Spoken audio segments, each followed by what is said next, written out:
case, I mean, will that continue to work if you get chucked out again? Or yes, it shall. it will. It will do. Okay, right. Okay, well, in that case, then I think we'll get going. So welcome everybody to this meeting of Highland Health and Social Care Committee. Before we start the formal meeting, and just because we often run out of time at the other end, I'd just like to say a few opening remarks. Firstly, to acknowledge that this is the last meeting of our fellow board member, James Brander. James has completed his term as a non-executive director of the board. And so I just wanted to thank him for his service on this committee. James's experience in education, he was a primary school head teacher before he took on this role. Has been invaluable to the board in considering issues related to children's services, and also his experience of being part of a large public sector organisation has, I think, been useful, particularly on committees such as staff governance. So we're very grateful to James, and he claims that he is now starting his retirement proper as he completes his term. So we wish him well and all the best for the next phase of his life. So thank you, James. I'd also like to extend our congratulations to Frances Arrowsmith, not with us today, but Frances is one of our midwifery team leaders, and she has been awarded by the Royal College of Midwives the Midwives Midwife of the Year award. So I believe this is very well deserved, and it's obviously a great accolade to be given an award by your peers. So congratulations to Frances, and we thank her for her passionate and dedicated service to the communities of Sutherland. Okay, so with that, Stephen, do you have any apologies? Yes, I have apologies from Deirdre Mackay, also from Heidi, although Jo McBain will be in her place, and Wendy Smith and Isabel Campbell are probably going to join us later. Okay, thank you very much. Do we have any declarations of interest? Linda, I believe we've already had a declaration noted from yourself. Thank you, Anne, that's correct. STS and financial. Okay, thank you for that. Any other declarations? No. Oh, I can see a hand popping up, but I can't see whose it is. No, it's come down again. Okay, thank you. So just a brief reminder that obviously this is a virtual meeting. It is being recorded and will be held through MS Teams, available over the internet for 12 months. Can I remind everybody to use the hand function if they want to ask a question, and please not to use the chat for general comments. Only use the chat if you need to draw my attention to you having your hand up and I'm not seeing it, etc. So, item 2, finance. Elaine? Hi everybody, I'm in Ascent House as well, so a bit in the dark, and I know that the power is going on and off, so if I lose connection, apologies. So just a quick run through of the paper, starting with the overall NHS Highland position. So got an overspend reported today of just over 9 million, and we're forecasting that will increase to 21.272 million by the end of the financial year. What that doesn't reflect is potential slippage in some allocations that that we know that by year end we'll have to take to the bottom line. So at the moment we're looking at an overspend in the range of 15.472 to 21.272 million. That'll come on towards the end just to explain a little bit of an update about what information we've got from Scottish Government. And what we're proposing to do there with the slippage and allocations is fairly normal, but what it does create is a problem because it means that we're not delivering on what we got the funding for, and it creates some difficult conversations with Scottish Government. So we're obviously trying to mitigate the issue of not in delivery, which then puts a pressure on finance. So it's just trying to get that balance overall. The year-end forecast includes slippage of £11.9 million against our £32.9 million savings target, and at the time of writing this paper there was no indication from Scottish Government that that was likely to be funded. So if we move over to the Health and Social Care Partnership position, we're currently reporting an overspend of 470,000, and that's going to increase to 1.098 million by year end. It's an improved position from what we reported at the end of month 4, and it reflects receipt of additional funding in respect of the Agenda for Change Pay Award, and also the reclassification of some of the costs to be associated with COVID. I won't go into all the detail in the tables that are there, but just highlight a few factors. So within North Highland communities, that position is made up of an underspend in health of 267,000, mainly due to ongoing vacancies. I think we're probably all aware of the difficulties that the NHS across Scotland's having in recruiting, so that's playing out there. But we've got an overspend of 496,000 within the adult social care element of North Highland communities as a result of the additional care at home packages. So that position doesn't reflect any funding from the £300 million funding announcement that was made earlier, October time. I think I've lost track of the months, but I'm thinking it was October that announcement was made. So within mental health, we've got ongoing vacancies within adult mental health, community mental health teams and learning disabilities, which is leading to a year-to-date underspend of 426,000. However, we're balancing that with the overspend in drug and alcohol as a result of the police custody service, which we've reported to the committee across a number of months now. We're expecting that that service will continue to be delivered by locums until December is the earliest. So the full cost is a pressure, but it's increased at the moment because we're relying on locums for delivery. And primary care continues to be impacted by the use of locums in our 2C practices, and there's increasing pressures across prescribing, but the overall position there is mitigated by ongoing vacancies within dental services. The savings requirement, we've revised that to 3 million, and it's currently forecast we'll manage to achieve full savings there.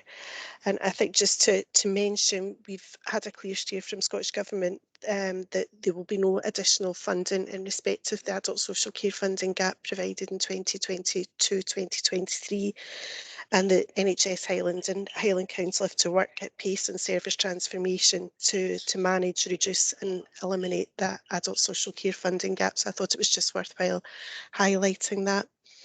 The position for the saving plan is there. As I've mentioned, we're expecting full delivery of the £3 million savings target.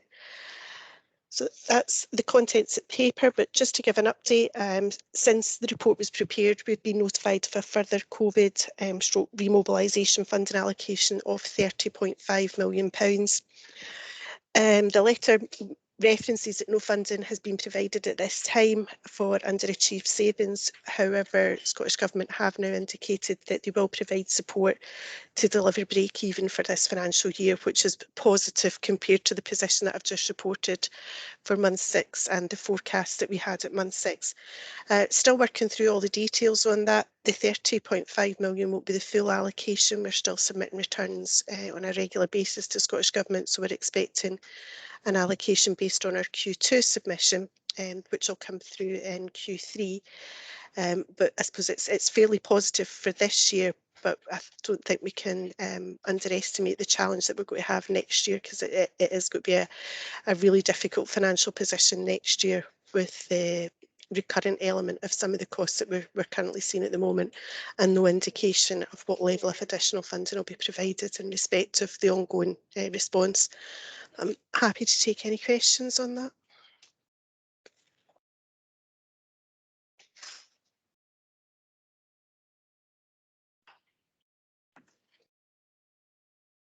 Sorry, my mouse is not, or my computer is not allowing me to move my cursor about very effectively.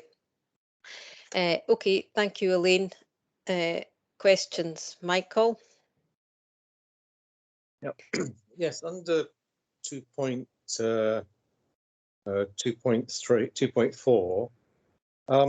can you tell me what is driving this overspend?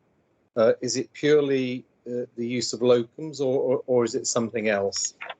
And the primary care over page 2.5, I'm a bit confused about how the overall position is mitigated within the dental services because of vacancies. Does that mean that the vacancies won't be filled, or it's assumed that the money is left over because it's assumed that they won't be filled for any other reasons? Okay, if I can just take the first one for the police custody service, we've actually didn't build that into the financial plan this year, so we've known that that's been a pressure from the start, so that will be built into the financial plan for 2022-2023. So whilst we've always knew there was a pressure there, it's actually higher because of the use of locums, because we don't have permanent staff delivering that service. On the primary care side, the vacancies in dental are not vacancies that we're deliberately keeping vacant. It's just the problem that they have actually recruiting into some of the posts at the moment.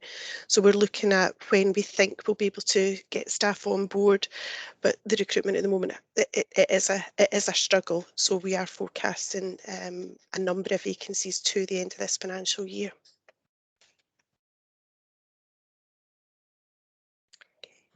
Okay, does that answer your questions, Michael, or do you require any further? No, that's Okay. fine, thank you.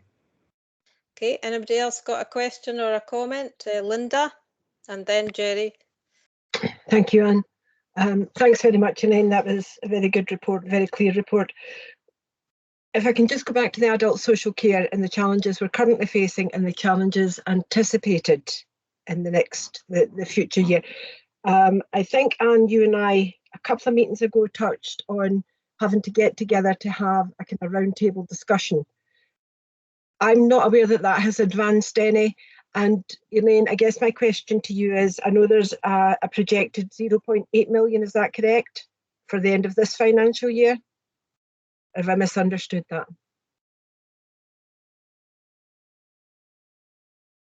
Elaine, you're on mute.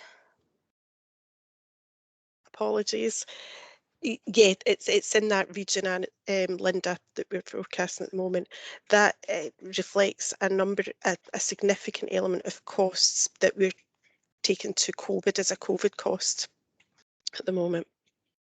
And we don't expect that to continue, so that means it's a deeper picture for next year, yeah? More challenging. It's going to be a more challenging position for next year. I think some of the discussions that I've been involved in are indicating that the costs of some of the packages are actually going to increase. We've got providers that are struggling as well. I don't know whether Simon maybe wants to come in just around some of the financial challenges that he's aware of when he's looking at the providers and how he's working with providers. Might just be able to provide a bit more context. Many thanks, that would be welcome. Okay, Simon. Are you out there? Because I can't see you on my screen. If you are. I'm here. Good. That's a relief. Yeah, thanks. I was recently at a meeting where the position for next year was described as slightly concerning. I think that's probably the understatement of the year. The position for next year is of immense worry. Effectively, if there is, as Elaine has described, no further support coming through the Scottish Government, then we've got to find about 13 million next year. And that is a massive challenge. That's against a backdrop at the present time of us recognising that the cost of services are likely to increase very significantly. So if we take, for example, care at home, we have just this week been negotiating with providers to try and implement ahead of the Cabinet Secretary's requirement the increase that would allow people to be paid a not particularly generous £10 and 2 pence for an hour. if at the moment you can get £12 working in a chip shop. So I would expect that the argument will continue that we need to start properly rewarding people who do very difficult and challenging and very caring tasks. And if that's going to happen, then it means that for us just to maintain what we're doing, I need to stress this isn't about growth or extending. This is about us holding the position is going to cost us more money. If we then combine with that the implications of catching up with wider areas of support beyond care at home. So let's just think about things like support work, etc. If we then start to think about where the knock-on effect might be in terms of self-directed support and whether or not there's parity across the board with that, then there's some fairly detailed financial modelling needs to be undertaken to look at what the future looks like. The reality is, for us, I think the argument would quite reasonably be, if you always do what you've always done, you'll always get what you always get. So I don't think anyone is arguing that the way that the system is set up in Highland at the moment is perfect. We are overly dependent on residential care. We don't have the kind of levels of flexibility and community involvement maybe we would want to have. But the issue for me is bearing in mind where we are in the financial year, we are not going to have in place an agreed plan across the council and the NHS and other partners that is going to allow us to reach that kind of level of financial challenge in the coming financial year. And to assume that we will be able to transform from what we've always done as quickly as that in a very rural, very fragile environment with a staffing crisis, the likes of which we've never seen, and in the midst of what remains a public health crisis, in the sense that we are likely to get more and more in terms of respiratory diseases, etc., and the challenges that come with that, I think makes it more than slightly concerning for me. It is very hard to see how we work our way through next year.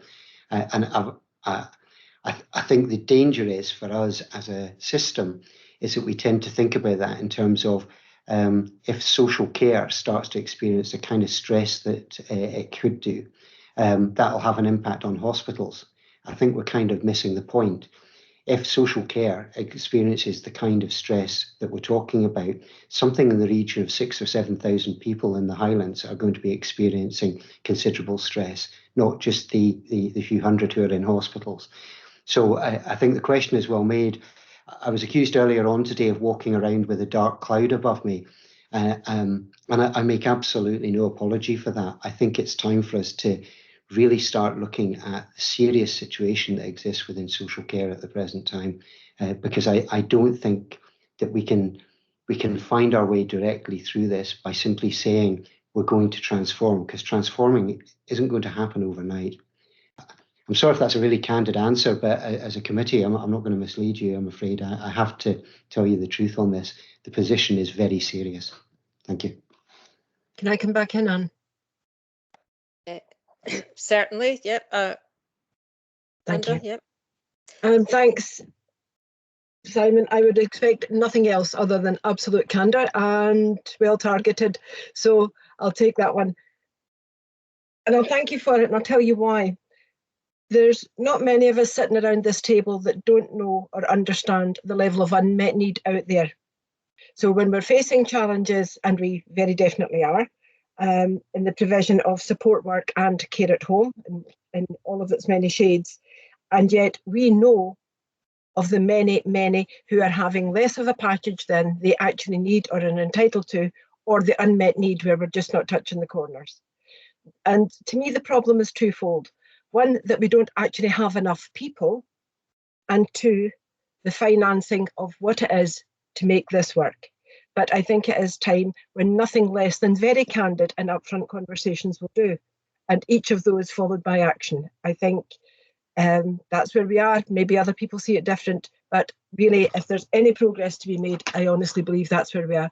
I'm not a member of the project board, so I'm not quite up to speed with everything that's happening there, but I think it's time that we had an oversight of everything, and as I say, it needs to be accompanied by actions, I think.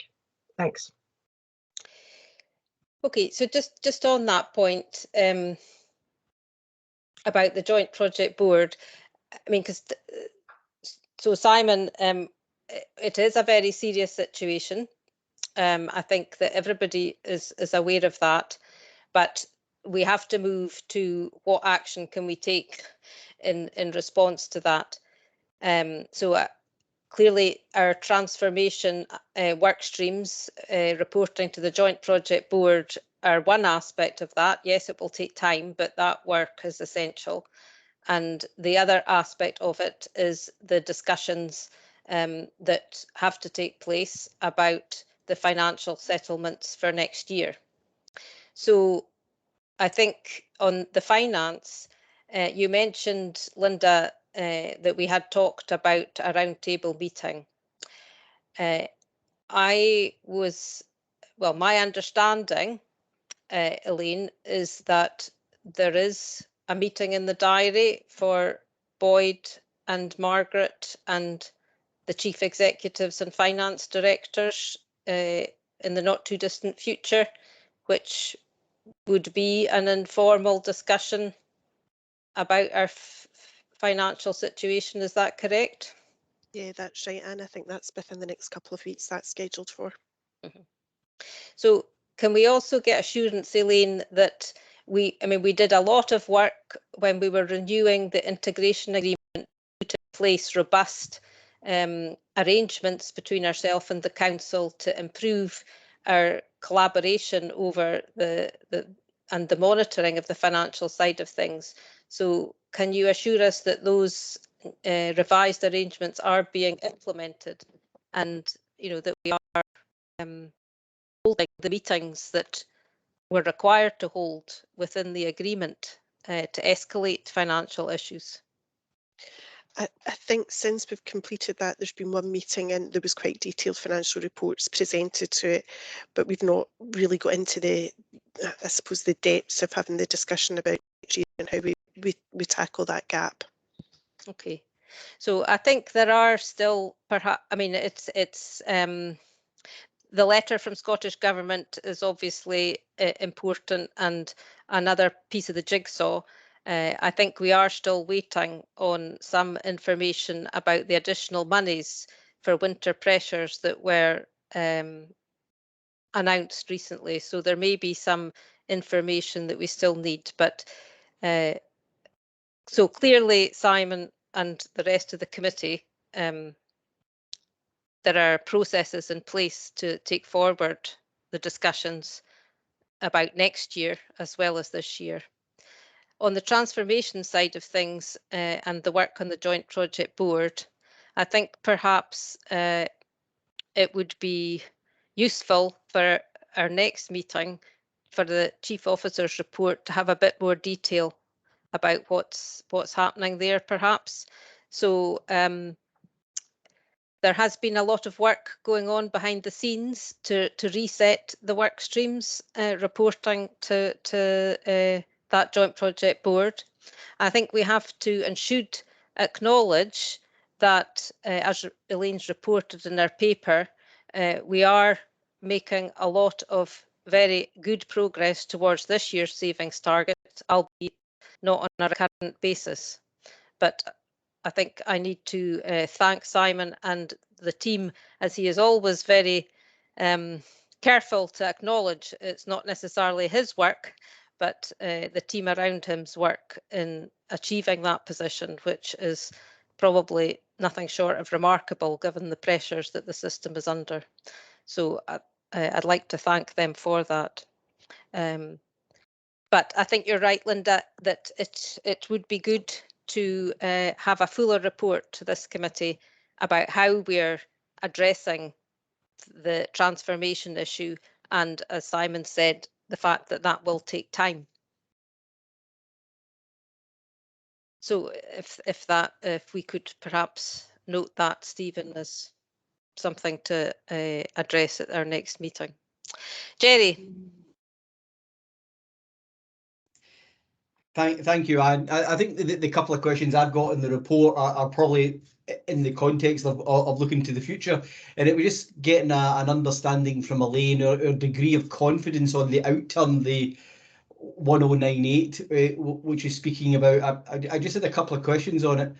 I was a bit puzzled on the primary care, not in terms of the offset between that and dental, but it was just, I think if I look at GMS at month it's about £500,000 overspent, and we're forecasting effectively a break-even position for the remaining 6 months of the year. And I just wondered what is going to happen that is going to enable that to happen, or is it, as I think you've alluded to, Elaine, that we've actually got some allocations which we probably know we're not going to spend, and we're going to have an issue going into 22-23, which I would totally understand. And I think the other one I was just a little bit concerned about was not on the number, but it's at 2.6, where it talks about the £767,000 on the ASC other underspend contributing to the £3 million. Now, I don't see how it can do that, because it's already contributing to the 1.1 million, and you only get to the ultimate answer of £1.1 million if you deliver the £3 million on top of that. It's just a I need to consider that last one, Jerry. I think I might have gone round in a bit of a circle here, but I'll consider Yes, that, yeah, and I'll come back to you. If you take the 4 individual components, you get to 1098. You've then got 0 variance on the costs held in support services. Now, to get to the 1098, you need the 767. Yeah, it definitely does balance, but I'm trying to work it I'm sure through it my does. head, I'm and sure it does. I'll come back to you on that Yeah. one. No, just to understand that, just to understand that, and I appreciate we're at that time of year where we're juggling all sorts of balls to get in there. But I think that the biggest message from me would be is what we've been speaking about, is getting that understanding of what next year and the year after looks like, because I don't think it's just on the delivery of the original £13 million. It's also understanding the impact of the pressures when we've spoken about the police custody services. We've spoken about, I think Simon's eloquently spoken about the pressures on adult social care. So it's not just I think 13 million is a minimum now, and we're probably looking at a figure far higher than that. And what assumptions can we make about ongoing funding? What might be, and the news this morning is awash with stories about dental practitioners and what pressures that might bring on us if GDS services start becoming dependent on public. I think the underspend will be shown there will be on our public dental service. So what happens if we have a pressure there? So I'm more concerned about, exactly as everyone else is, years moving forward. I think, I'm sure Elaine wouldn't say it, I get a reasonable level of confidence in delivering a break-even position in this year, but it's how much of that problem are we just kicking down the road to 22-23, and actually what is the full extent of the problem in 22-23 now, and getting an understanding of that. So thank you very much. Yeah, we need to work through the detail of the impact in 2022-2023. You're right, the 13 million, that was an estimate that was undertaken a number of months ago, and now we're seeing an increase in pressure, so we do need to revisit that and come back with a revised estimate. Was there a point about the primary care? Yeah, okay, I can come back on that one. The primary care one, in the main, all the overspends that we're forecasting within the GMS and the GPS, etc., that's been balanced out by the vacancies in dental, which are significant. We've just got our dental allocation in, I think within the last couple of days, so we're working through how that will impact, because there was a potential for that, some of those, the dental allocation and the underspend that we've currently got to be taken to savings. We're not as sure of that at the moment, as the allocation was slightly less than expected, so we just need to work through the detail and maybe bring that back. I imagine it'll be the month 8 report, but we can bring that back. Okay, Jerry, is that all right? Oh, I'm fine, thank you very much, Anne. okay, right, okay. So just, is there any other questions or comments? So I'll just round off this item then. I wanted to come back to the issue about slippage and that balancing act that you mentioned, Elaine, between delivery and slippage. And this might be a question more for Louise in relation to, Community Directorate. Can you give us a sense of, where the largest impact on service delivery is of the slippages, and how we might be mitigating or attempting to mitigate. I suppose I'm trying to get a sense of what choices we're making. Hobson's choices, obviously, to get an idea about what services might be most impacted by that balancing act. Can anybody respond to that?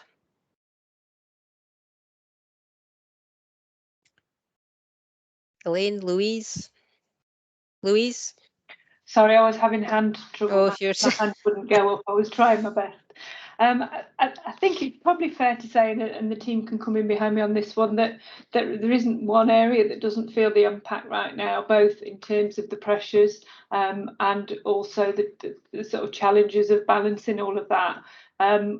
We've got huge, significant pressures, as we said, within care at home, within our care homes and within our community services. So it is a constant check and balance around what we're doing. So I don't think there's an easy service. There's one service that we can pick out and say they're not affected by this. So it's a difficult one really to answer without bringing everybody into the conversation. It is about all of our pressures at the moment. Okay. I was Wendy cannot. Oh, Elaine, do you want to add to that?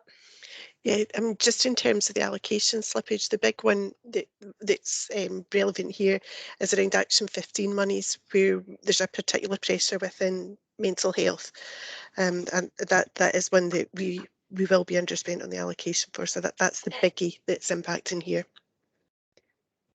Thanks. That was really what I was trying to get at. Okay, just one more thing. Wendy can't be with us at this stage in the meeting, and she asked me to ask a question on her behalf in her absence. I think that what she was wanting to just check. I suppose elsewhere in the paper, for example, in the Chief Officer's report, there's an acknowledgement that some of our services have not remobilised as yet.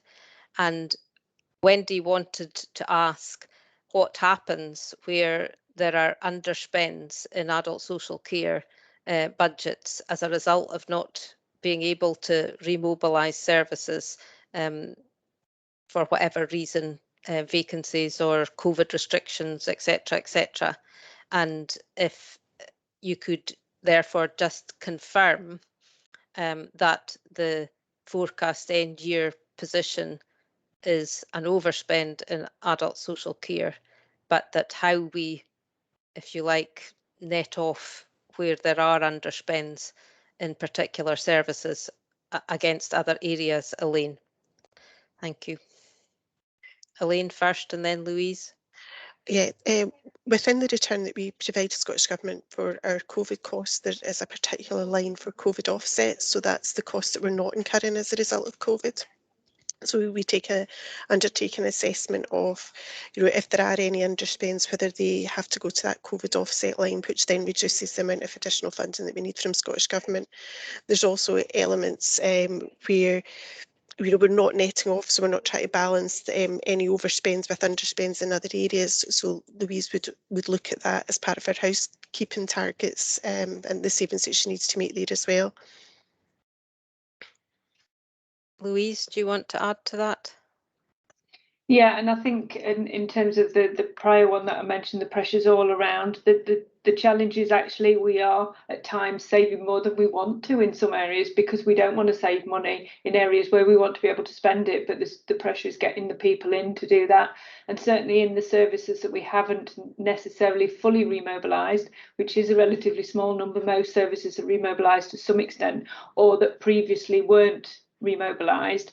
We haven't necessarily had a particular reduction in staff because where we've had, for example, a day centre that hasn't been open during periods during COVID, those staff have still been doing something elsewhere, and we haven't just fitted them into vacancies. We've used them to do something different. That may be supporting with meals at home, that may be supporting with online groups, etc. So there hasn't necessarily been a reduction in the people, unless there's been vacancies, which has been something that's been beyond our control, if you like. It hasn't been an intention. Okay, thanks. Simon, did you want to come in on that? Yes, it was just really to support what Louise was saying there. Where we're not able to open something, we're looking to try and find an alternative, and naturally the people that we're using to do that would be the people that would previously have been operating out of the thing that we were trying to open. So the reality for us is that, as you alluded to earlier, yes, we have made some savings this year, and those savings are to some extent fortuitous, because they relate a lot of the time to things we weren't able to do, and that includes being unable to do things because we can't recruit to staff. So there's not really been a conscious attempt to save money and move it elsewhere. It's just the reality is we can't recruit at the moment. It's really hard to recruit. The second point I would make is that where there might appear to be a reduction in activity in one area, it's being offset by an increase in another. So, for example, we have seen a reduction in the number of people accessing care home placements, and that kind of fits with national philosophy, people's wishes, etc., etc. However, we've also invested an additional £1 million into care at home. So actually, we've invested more into care at home than any saving we would have made through the reduction in care home activity, and that's kind of how the whole thing seems to balance out at the moment. I just hope those examples are helpful. Okay, thank you. So I think then that the key issue arising from our discussion today is that we would like to focus at our next meeting more on next year, and I mean, it may not all be in the finance paper. That may be having a look across different items on the agenda. But if we could have a focus at the next meeting on the coming year and how we are attempting to address the substantial issue that's facing us, that would be helpful. Thank you. Okay, thanks very much, Elaine. So I'll move on to the assurance report and action plan item 3. Did anybody have any matters of accuracy that they wish to raise about the assurance report? No. Thank you. I take it then that we approve the report. Is all happy? So we'll turn then to the rolling action plan. Sorry about the late issuing of an updated action plan. That I wanted to have a good review of the actions that were on it previously, some of which have been there for some time, for a number of reasons, but not least because of the extreme pressures that are within the system at the moment. So in this updated version, for example, a couple of items I've put a firm date of April 2022 in there now to try and bring those to a conclusion within a realistic timescale, given the operational pressures that are on the teams.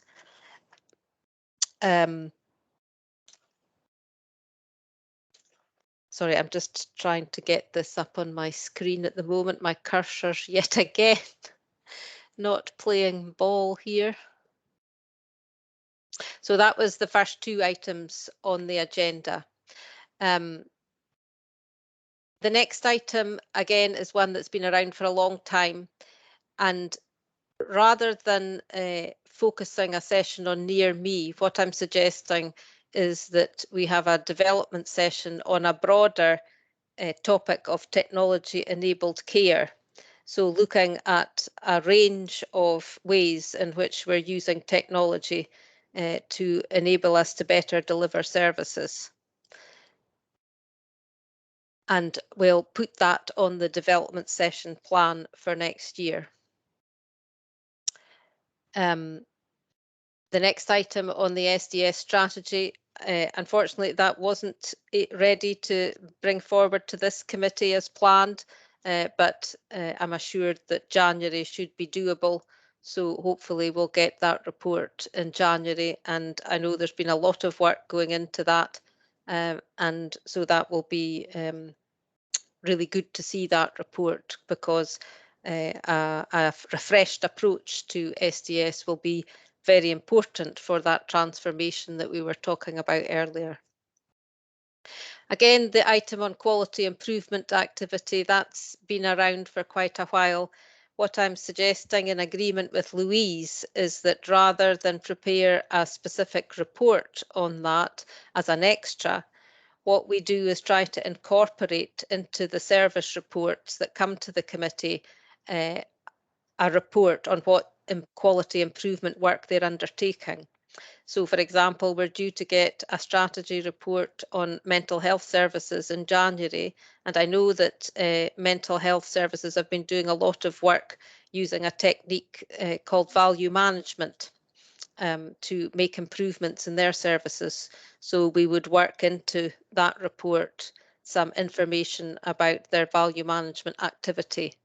And likewise, as we go through the year on adult social care or primary care, etc., we would incorporate information on quality improvement into the service-specific reports. So I hope that's acceptable as a way forward on that one. There were a number of actions in here relating to day services and people with learning disabilities. So we are due to get a report in January as part of that mental health themed committee on learning disability services, including day services. Some of you will have noticed there's been a lot of press recently about reports on the data and the impact of the pandemic on people with learning disabilities, and more generally on carers and people's families. So I have asked, and that the paper, when it comes forward in January, contains feedback from a range of people with lived experience of our services and how we have involved them in devising whatever plans we have for moving forward. So I hope that that will round up a number of the actions that we had previously around that topic. I think those were the main ones that I wanted to draw your attention to in terms of changes to the action plan. The other thing that I would just like to say that we are going to introduce, everybody is very, very busy at the moment, and it's often some time before Stephen and I can get together a draft minute to come out to people. So we're going to introduce a very short action note to be produced very soon after the committee meets to help people track any individual actions or requests for further information that are made at the committee, to try and help us with that. So I'm pleased to say we've closed off one or two of the issues to be followed up outside the meeting with particular people, so that's good. And we'll introduce that process going forward to help staff keep on top of any specific actions for them to take forward out with the meeting. Okay, so that's all I wanted to say on that, just to bring you up to date about where we've changed it and why. Are you does anybody want to make any comment or ask any questions about the revised action plan? Michael? Yeah, just two parts. I'm just wondering about page 2. There's a development session in regard to climate change. I'm just wondering, because I think it was mentioned January at the last meeting. I think I've seen somewhere else it was mentioned possibly in February. I'm just wondering who actually organises the development sessions? How many do we have in every quarter? Is it a set programme, or should we have a programme, or does it happen when it happens? Well, what I intend to do is to work this into the work plan going forward. So the development sessions are something we've started relatively recently, Michael. So at the moment we don't really have a set approach to them, but I've recognised that we need one. So when we consider at the March meeting our work plan for 2022-23, I'll be making suggestions for what topics we should explore in our development sessions. One thing we do have to consider is how many development sessions to have. You'll have noticed that we did have one in the diary for December, and instead of doing a development session on the strategy, we've got an item on the agenda today. So my own view is that we should aim for perhaps 3 to 4 development sessions. I mean, these are organised by the staff team, the same team that services this committee, Louise's team and Stephen, and they do require quite a lot of work. So I want us to be realistic about what's achievable. They are supposed to be development sessions, so they're learning for committee members rather than informal discussions about items that need to be on our agenda. So, so that's what my proposed approach to it is going forward. So how does that sound? That would mean that the committee obviously would get a chance to inform the topics for the development sessions going forward. And hopefully, I mean, does anybody have any views about 3 to 4 being the number we should aim for? Don't see any. Do you want to put your thumb up or down? Perhaps. Jerry, did you want to? Yeah, I think you're spot on, and I think a programme of 3 or 4 focused on key areas, because I think you've got it there. There really should be development sessions to add to our understanding of, so the technology enabled care is a really good one. So rather than having a discussion about near me, we actually have a wider understanding and development of how we're using technology and how that's moving forward, because it doesn't really fit onto our agenda. So I think you're good in aiming for one a quarter. I think it is good as anything. I think 6 is probably putting too much on it, but I think 1 a quarter is a good ambition to aim for. But the important thing for me is we have a programme and we have a purpose to them.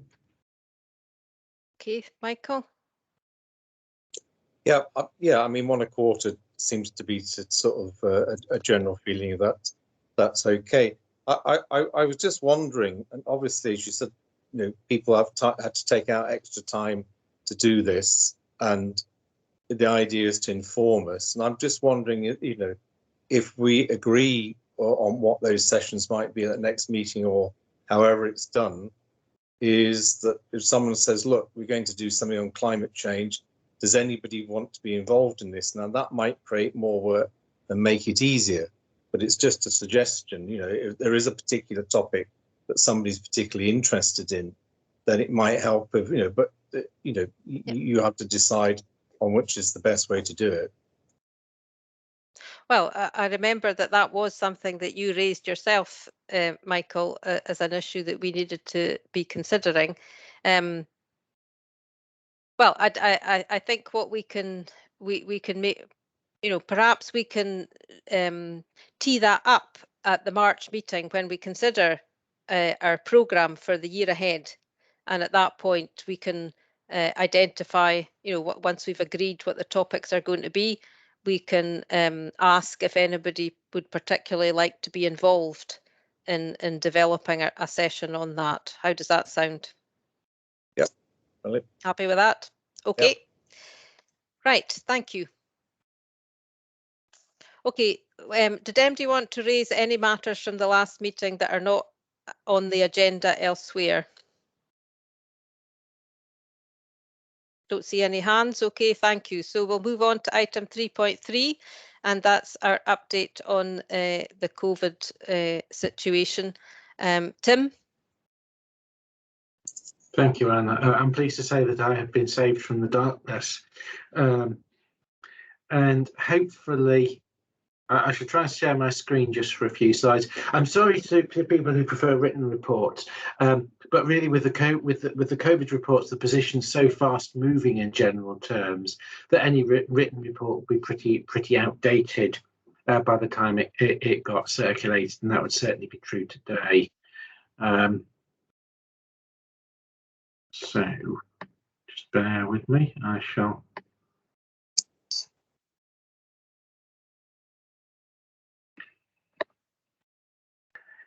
Can people see that slide okay? Mm-hmm. Great, okay. Yes, thank you. So just a few brief slides, both around the COVID situation and around vaccination. The slides are generally restricted just to the Highland Council area in order to be in tune with the particular role of this committee, but the position in Argyll and Bute, out of interest, is pretty similar. So what we've seen at the moment is following a decline in cases at the back end of September. We've seen, well, we thought it was a plateau, but actually plateaus don't tend to go up. So we have seen a rise in cases. It's not quite to the high levels that we got, but it is still quite worrying. We got data ago, we're getting about 200 cases in on an individual day. The most I think we've ever had in is about 300. So hopefully the 200 was exceptional. So what essentially it means is we're really getting a lot. We've got high levels and we're getting quite a bit of community spread. This is a slightly bit of a technical slide, but if you bear with me on it, one of the ways that we can judge about how much COVID there is in the community is look at the percentage of tests that are positive, because if we're getting loads of tests and few positives, we can surmise that actually there isn't too much COVID out there. Whereas if however many tests we do, if a large proportion of them are positive, then there are probably a lot of people out there who aren't getting tested but are still positive. The World Health Organization puts a cutoff of 5% of a level of concern. So if we've got more than 5% of our tests coming back positive, we think there's a reasonable chance we've got quite a bit of COVID out in the community. So this shows it goes up and down, not quite as dramatically as the day-to-day rates, but we're hovering at the moment just below 10%, sometimes quite a bit higher, but certainly with the moving average, it's hovering a bit below 10%. So really that demonstrates that there's still a lot of COVID around, and while it did go down a bit, it's still very much a worry. What's particularly interesting and really maybe of particular interest to the committee is the age. Gender's not a lot of difference really. But the numbers do tend to be in the younger age groups. We over the last couple of days, we've seen huge numbers of COVID in schools, a lot more so than we've seen before. We're not seeing very much in care homes. We're still seeing some staff members and the occasional care home resident with COVID, and it's still causing difficulties for care homes. But we're not seeing quite as much as we have done in the past, and we're also not seeing a huge effect of COVID in terms of healthcare activity. Some people are still getting very seriously ill from COVID, but the numbers of people admitted with COVID is pretty small. So we've got a picture where COVID circulating at quite high levels within the community, but generally people aren't getting too ill from it. Positions the same really across the whole of Scotland. Some areas worse than others. The bar chart on the left shows where we stand compared local authority based compared with other local authorities. For most of the time during the pandemic, both Highland and Argyll and Bute have been a fair bit lower down the list than that. The Island local authorities tend to be right at the bottom, but it's an odd virus in the way which you can see that at the moment we've got Orkney is a third on the list and Glasgow is second from bottom. So it doesn't necessarily it's not necessarily amenable to logic, but all we can say is there are very high levels, and it's pretty well everywhere. What it could be is that areas that have been high in the past, there are just more people who've been infected and so more people immune, so the levels were a little bit lower. We saw a few months ago that Murray hadn't had very much, and then suddenly it was the highest in Scotland. I think maybe because it just got hit with a wave of COVID, and we may see that more locally. But I mean, the only simple message is there's a lot of COVID. And if we look across the area from the current week to last week, we've got more cases in the current week within the Highland Council area, particularly in Caithness, but across the board as well. So there isn't anything particularly to say about local areas. It's generally widespread pretty well everywhere. And if we look at by Highland community partnerships, the smaller areas that you look at, the harder it is to make hard and fast conclusions. So it may be reading too much into it to make any particular concern, but I suppose the one theme there that you can see is both Caithness and Sutherland seem to be having substantial upward trends. They've had some high cases in the past, nothing, but it may be that a lot of the population are still vulnerable to COVID, whether particularly the younger people, and it's just sweeping through the north. But again, it is difficult to be precise. Moving on to vaccination, we've got what the government called tranche 2 at the moment of COVID and flu vaccinations, and it's a real challenge for us at the moment, and there are lots of great difficulties.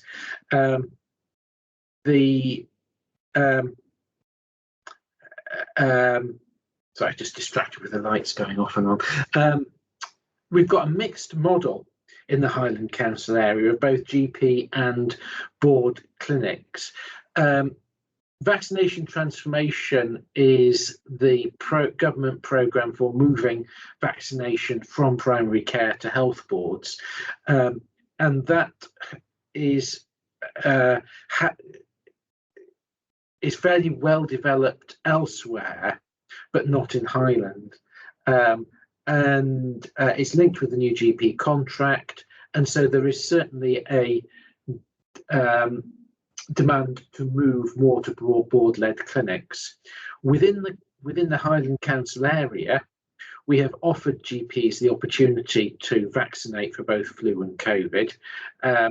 Most GPs have taken up the opportunity to vaccinate flu. About half have taken up the opportunity to vaccinate COVID, and it's their decision about whether they're wanting to. They've got no contractual obligation to do so.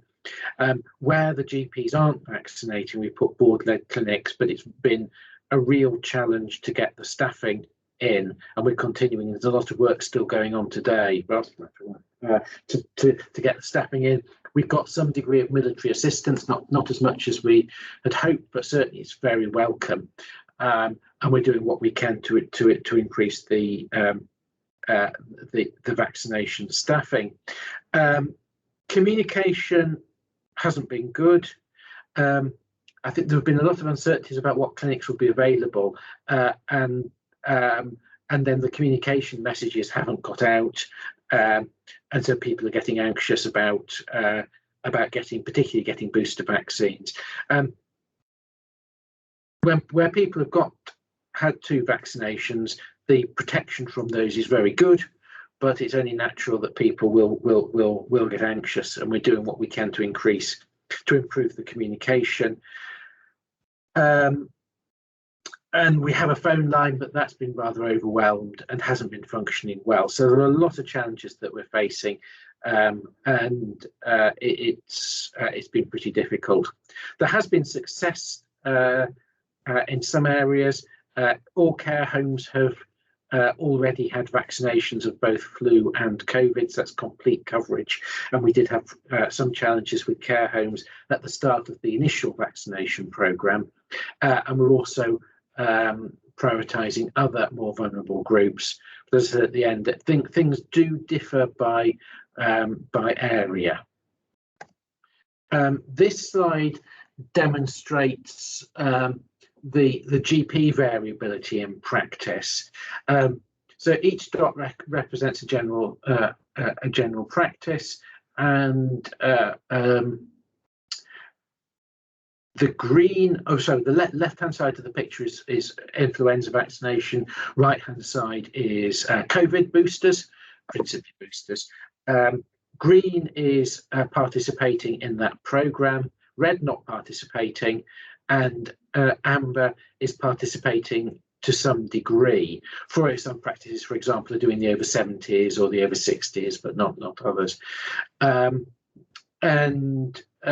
You can see that on the left we've got pretty good flu participation. There are only a few practices, particularly in Loch Arbour, that are not participating in the flu programme.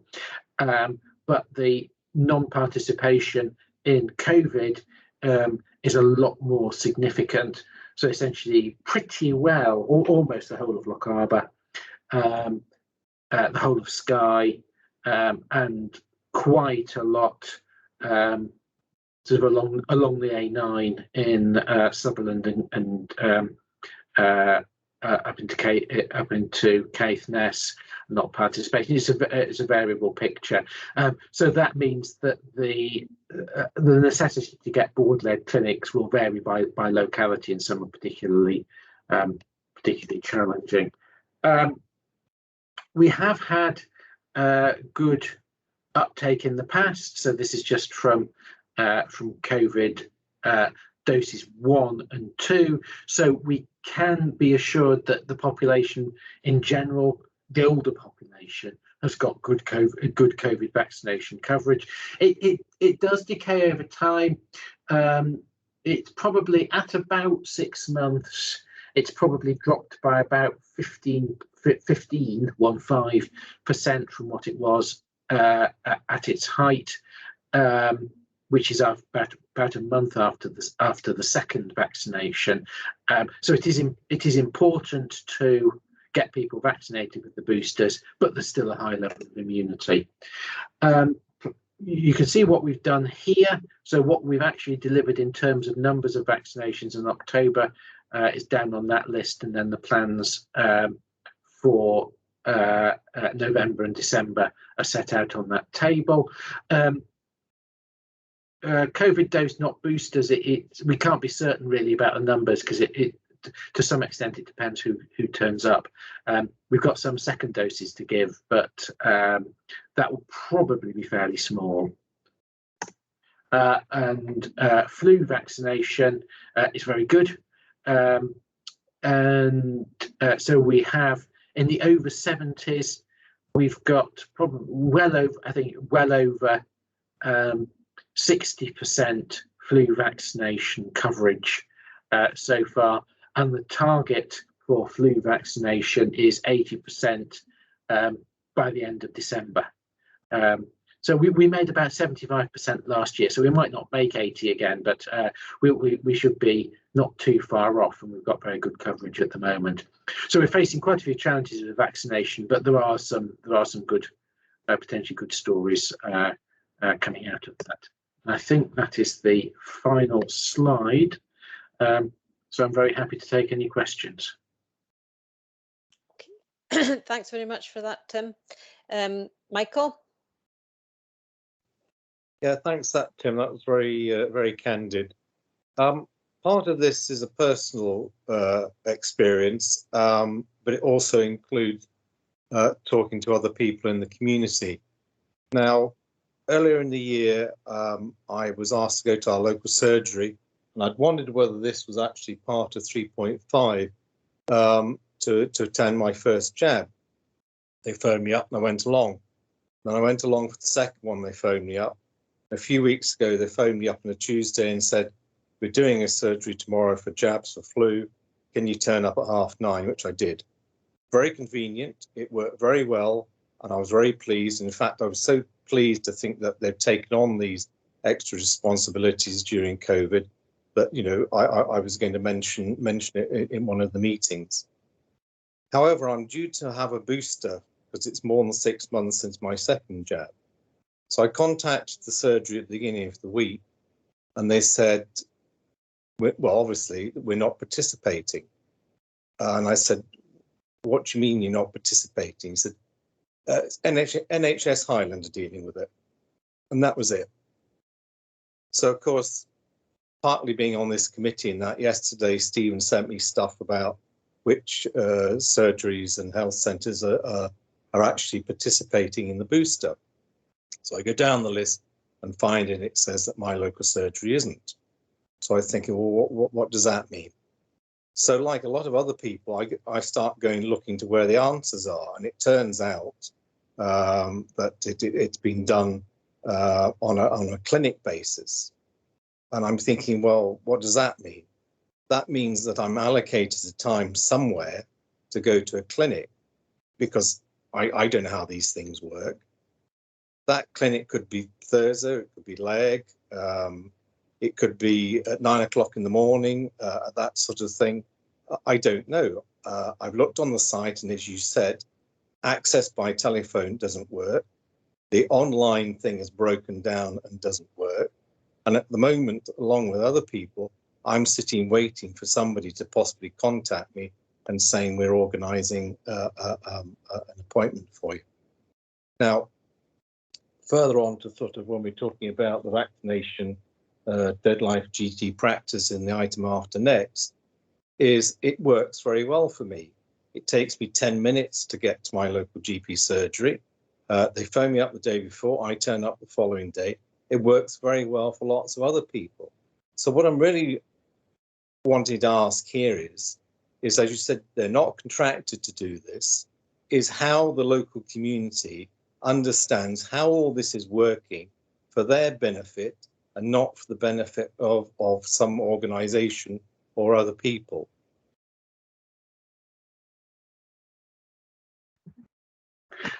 Do you, Yes, do you want to, I might, can you hang on a second, Tim? I have two other hands up and I'd like to ask whether they want to come in on the communication front. But I might take a couple of other points before I ask you to respond, just in case there are connected issues. I think that would be sensible, Tim. Is that okay? You happy with that? Yeah. Okay, so I've got Michelle and then I've got Neil. Hi, Michelle? thanks, Anne. Thank you. Thanks, Tim.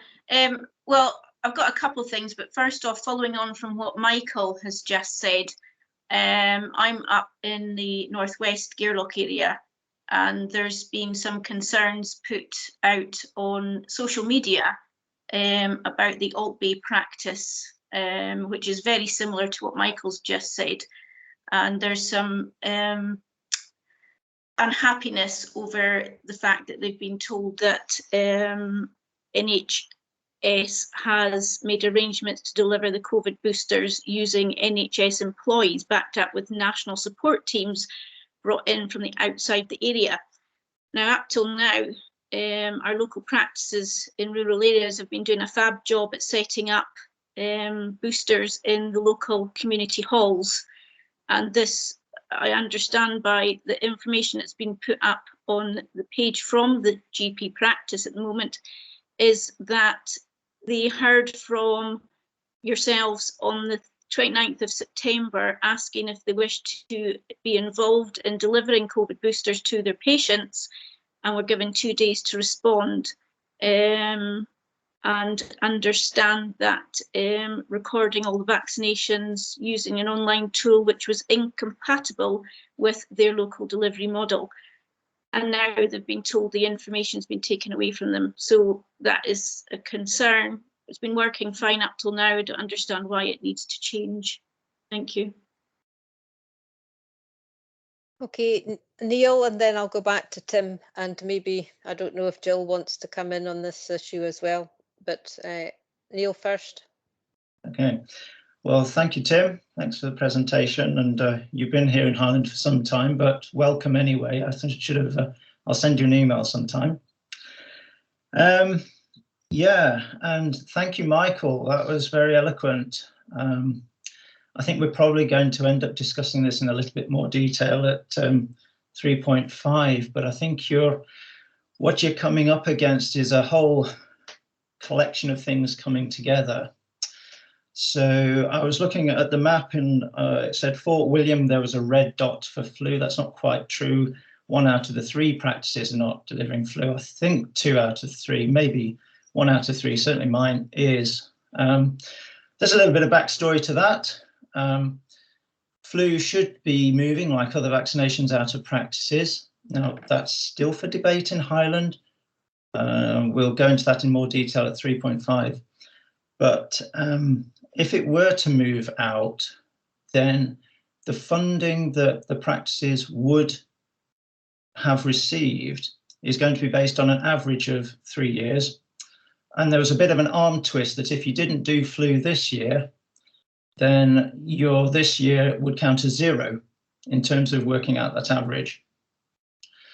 So some practices have taken umbrage with that and are still not going to do the flu vaccines and feel that the vaccination transformation programme needs to progress, and therefore that's the point of view that they're taking. Others of us are going to deliver what we can. I think also we are feeling a definite rise in demand, notwithstanding the current press around GP opening. I would point out that last Friday, every single appointment through my afternoon was face-to-face scheduled. Not all of them happened, but that was due to an accident in town, but they were all scheduled. And we're, as I was talking to Louise yesterday, we are under some pressure, and I think that that's being picked up by management throughout the area. So to then do the clinics, the COVID clinics, which are extra, there's no getting away from it. And Michelle mentioned Saturday mornings in the local hall, community hall, church hall, whatever. Well, that's an extra Saturday. That means my staff, my doctors, have to do an extra day. They get remunerated for it, of course.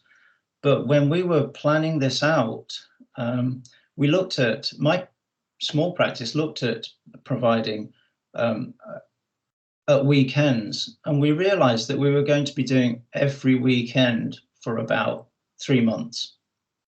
And that's not tenable. People can't work like that. They have to have their weekends. They can't work 9 to 5, Monday to Friday, and then every weekend as well. So in order to have a model which is resilient, you've got to either build it into the day-to-day work, or something else has to give, or you have to get extra people in. And that's how many practices have worked that. But maybe now they've got to a point where they're saying, actually, no, we can't do this anymore.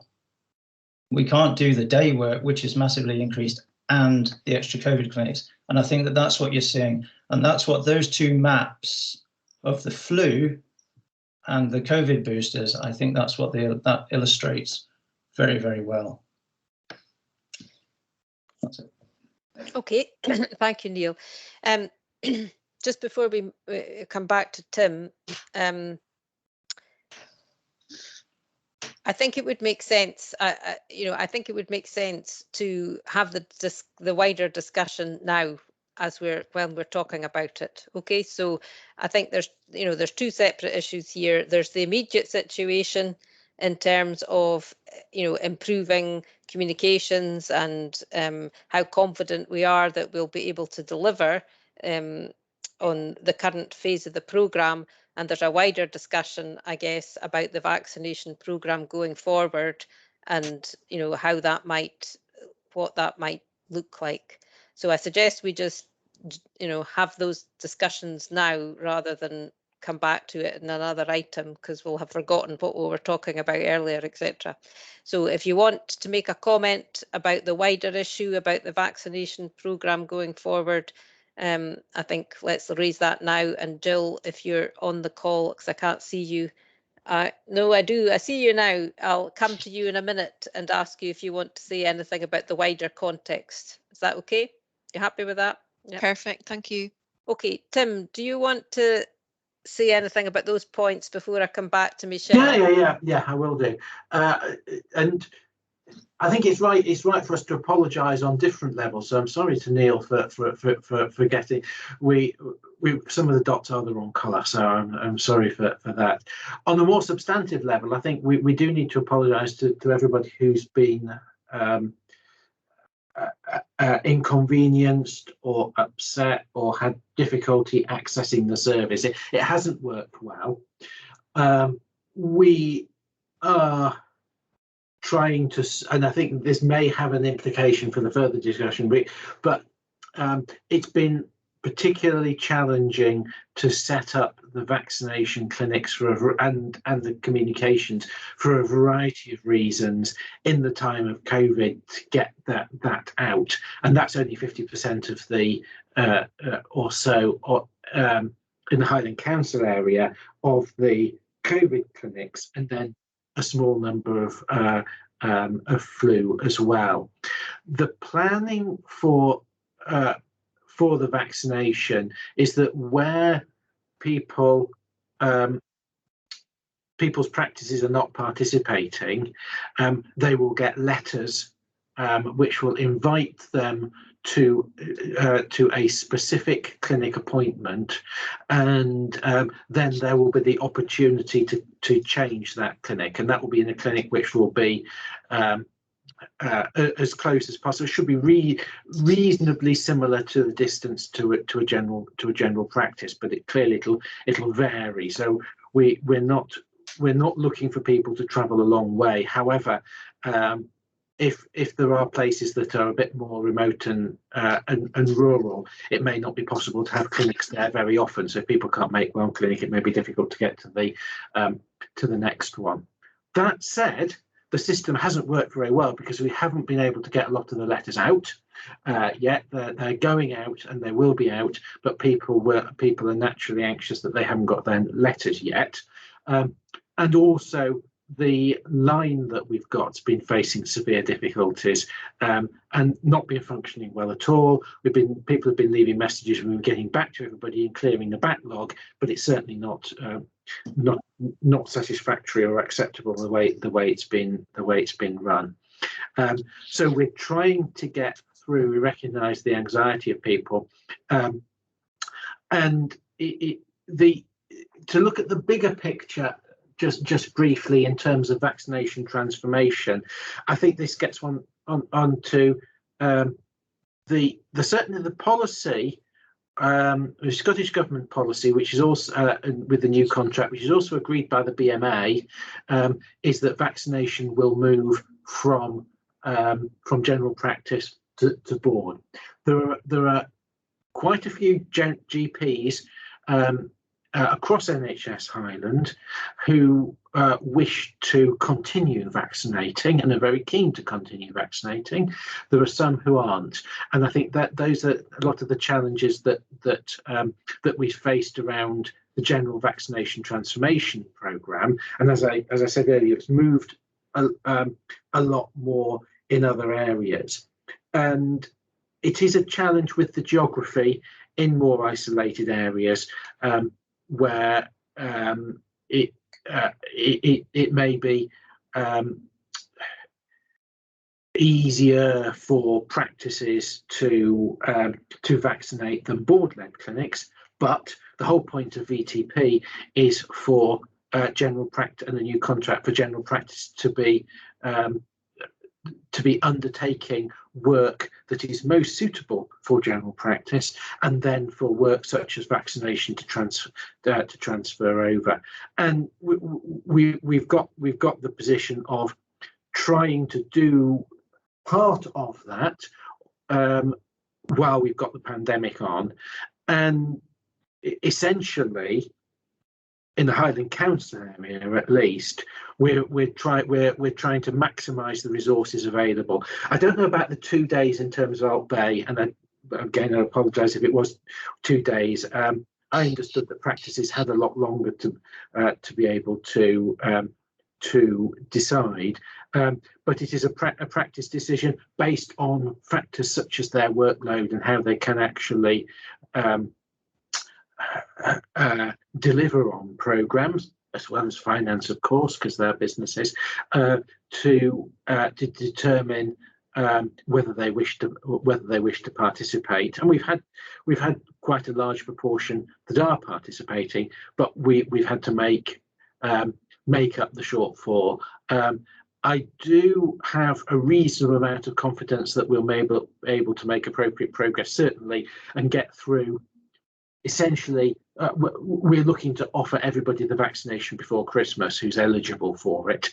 The government are very keen to accelerate still further over and above what they've had, and that will be an incredible challenge to be able to do, since we're it's been very difficult to make the performance stack up at the moment. But I think we will. I've got good confidence that we will get it right, and that we will get the right messages out in a couple of weeks, by a couple of weeks' time. Okay, thank you, Tim. I come to Michelle and then Jill. Michelle?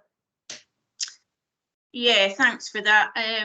Can I just, sorry, Neil, I don't know, I'd have to go back to re-listen to what I said, but the community hall vaccination programs were on a Tuesday, not a Saturday.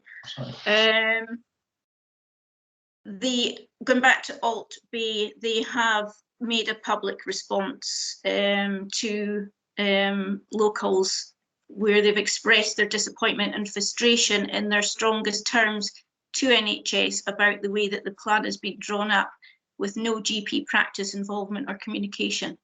So there is obviously a breakdown of communication somewhere, because they've put that out to the public. So maybe you could look into, what the breakdown of communication is there, because it has been working. They've done a marvellous job in Gairloch for a large area, and it's been very well established. And it's just a bit of a worry that, Alt B's quite far out there if somebody has to travel to Inverness or somewhere for a vaccine. And it's understand they've been told the letters will be getting sent out to patients on the 29th of November.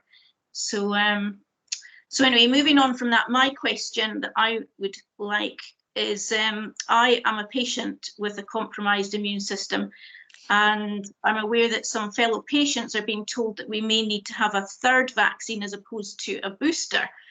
Now, is there a difference between a third vaccine and the booster? Is it dosage? If I'm therefore going to have a third vaccine, will it be the same as the first two I had?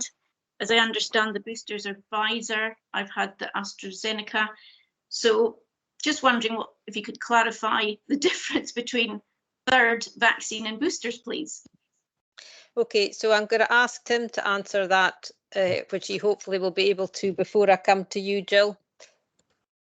Yeah, so the third dose for people with compromised immune system is given on the basis that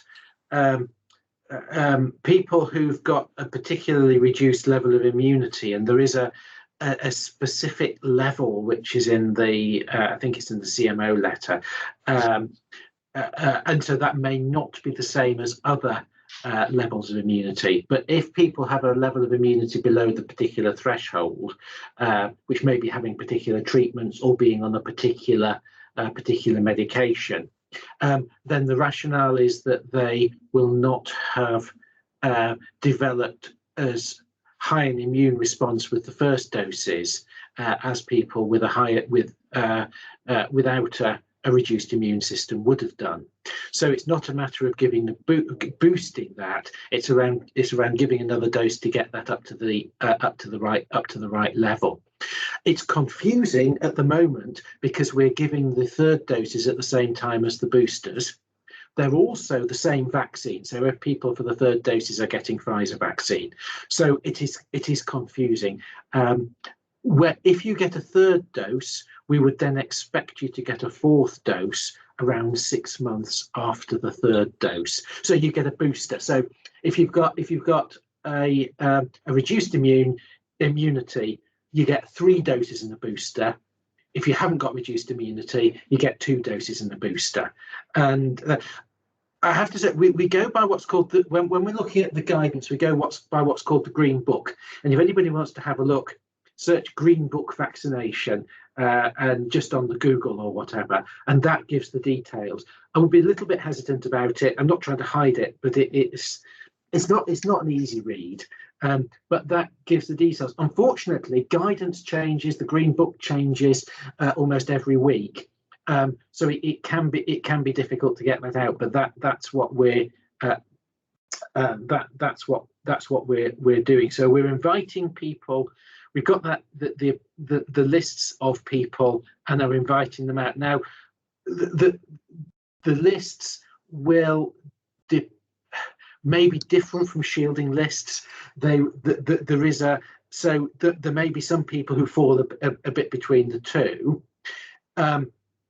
Because the vaccine is the same as the booster, if people get a booster instead of a third dose, it doesn't matter.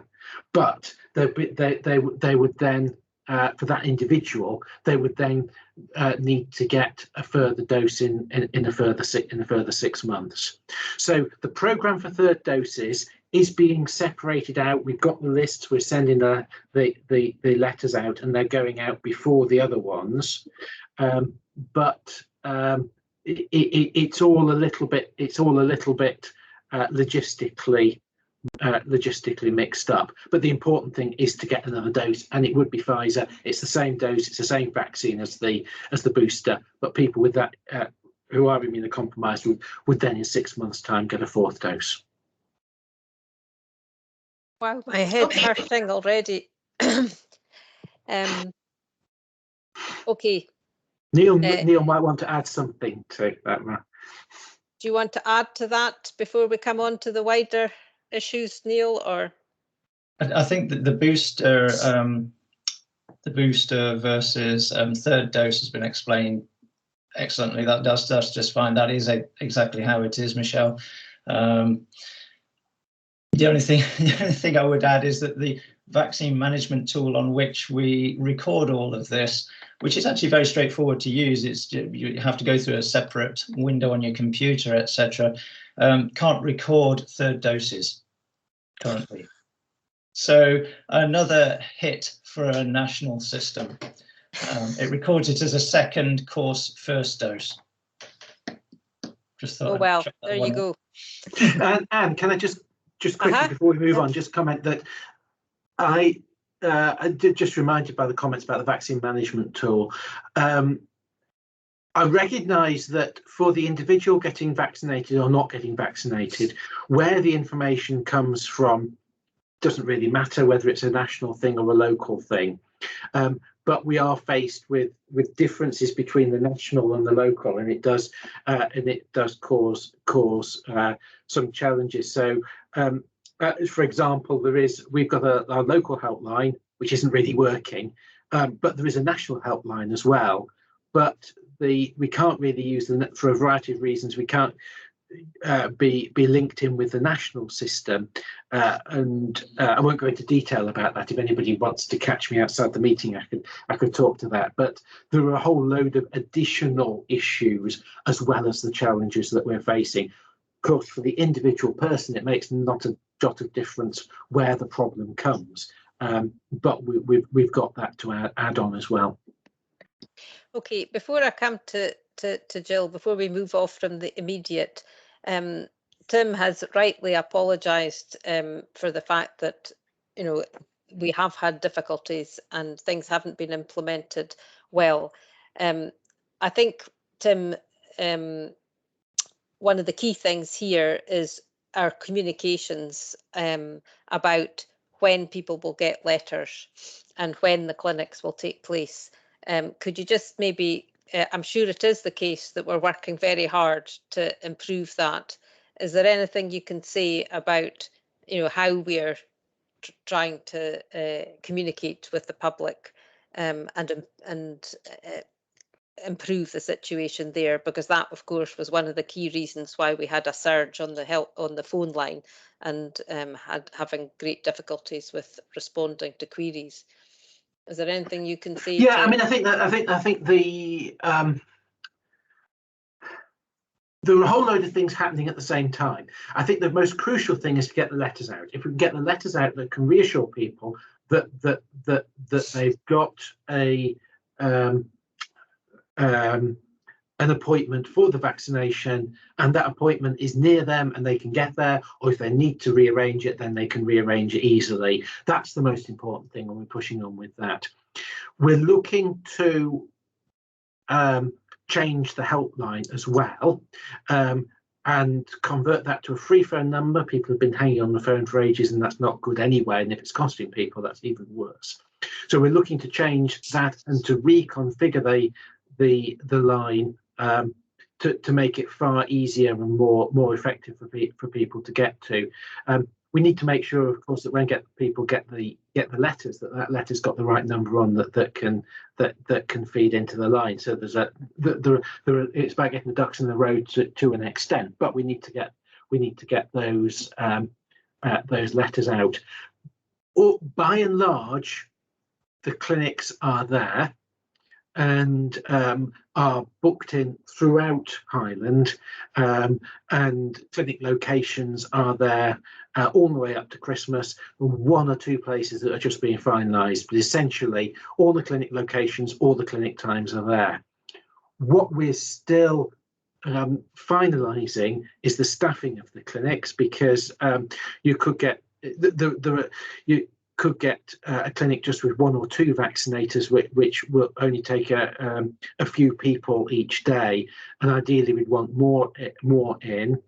If we've got the more junior band 3 vaccinators, they're not able to take consent, so there needs to be somebody more senior there.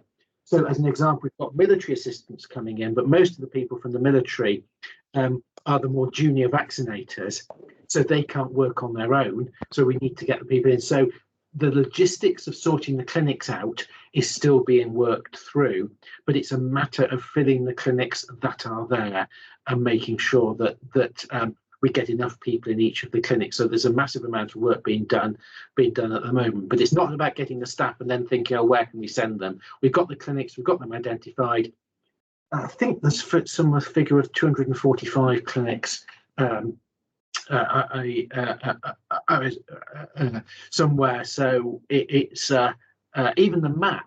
We've requested a map of clinics, but it's probably going to take a day's work for somebody to actually put all the clinics on the map. But we've got them all out there, and it's just the task, and the really important one is actually to get that delivered. Okay, thanks very much, Tim. Jill, would you like to sketch out the context for this? Yeah, happy to do that. It'll take a chunk out of the presentation coming after this. I think the first thing to say is that I think we're the only mainland board in Scotland that's not actually moved to a board delivered vaccination model. Our model in Highland has been very much reliant upon our GP colleagues in terms of delivering vaccinations. And I think the first thing to note is that, the effort that's been put in from all of the practices to get us to this point has been huge, absolutely fantastic through tranches 1, 2 and continues as part of the programme. And I think also as well, the uptake rates as well, which has been achieved, is a phenomenal effort, and we are grateful to the efforts of our primary care colleagues. So the context of this is around the new contract, as Tim has mentioned. Essentially, vaccination transformation is the removal of vaccinations from GP practices as a bulk of work to create capacity, and actually for that to transfer to board-led teams. Now, as part of the primary care modernisation programme, all of the boards and all of the work streams, what we've all done is we've prioritised those work streams in different ways. So some of the other boards across Scotland have actually, one of the first things some of them did was actually implement a vaccination team as part of the board. Now, I guess when we came to COVID pandemic response, they were placed in a better place to then scale up that model to accommodate the response. That's obviously not the position that we've been in Highland. So as Neil, I think, alluded to, the complexity of what we have here is that it's related to the contract. Scottish Government issued guidance to us around GP involvement in the flu vaccination campaign. There was then a considerable delay in the advice they gave us around how GPs could be involved in the COVID booster campaign. So I think we were all working, against those timelines, I think, in a very kind of challenging way. And I think those contractual arrangements that came in from government did kind of almost, sort of tie the practices into a minimum delivery of flu vaccination. So that's, Tim's chart where we've got all of the green dots. Next year, when vaccination transformation does take place, basically practices may be financially penalised. So I think that was one of the motivators that kept so many practices within the programme for flu vaccination. COVID again was essentially optional. And I think the feedback from practices, there's a variety of reasons why practices didn't participate, but as GP practices remobilise, we have a really fatigued and tired workforce, and that's no different to what we're experiencing in other sectors of healthcare. So again, I think for us, thinking about how we mobilise and how we respond to the COVID booster campaign is like a first step in the transformation to a board-led model for what the future requires of us from the 1st of April next year. So and just one other question, I think everybody else has kind of said everything, but just to answer Michelle's query, we've got ongoing discussions with the team at Altbay, and I've personally taken that on board, Michelle, so have been speaking to the team up there as well. So I'm going to pause there, Anne, because I'm really conscious that the meeting could be totally taken over with vaccines. Mm-hmm. Okay, yeah, we are going to have to move on in a minute. Michael? Thank you for all that. I'll just read this little bit out. Under the agreement, which will be starting next April, health boards can commission GPs to be vaccinated in remote and rural places where they're the best option for local people. But NHS boards have been told GP practices are not the preferred delivery model for vaccinations. I'm just saying is that if this clinic turns up in Tongue, I should be quite happy. If it turns up in Thurso or Leg, I shan't be happy, and a lot of other people in the community won't be happy. I sometimes wonder that a lot of decisions that affect rural communities are made in urban environments. So, Jill, perhaps you would like to say about, I mean, that the flexibility in the system is not quite as well, it's very constrained in terms of what the government regard as a remote and rural area for this purpose, I think is the case. But that was one of the questions I was going to ask you, was whether there was, you know, what representations we've made on that front, and whether there's any chance that the national picture will be more flexible in what is considered to be a remote and rural area. Thanks. Yeah, absolutely. We've had a recent conversation with colleagues in Scottish Government around this. So essentially, what Michael quite rightly quoted was, you know, the advice that Scottish Government are giving the boards in terms of mobilising these services. There is an element of flexibility that we can have within there.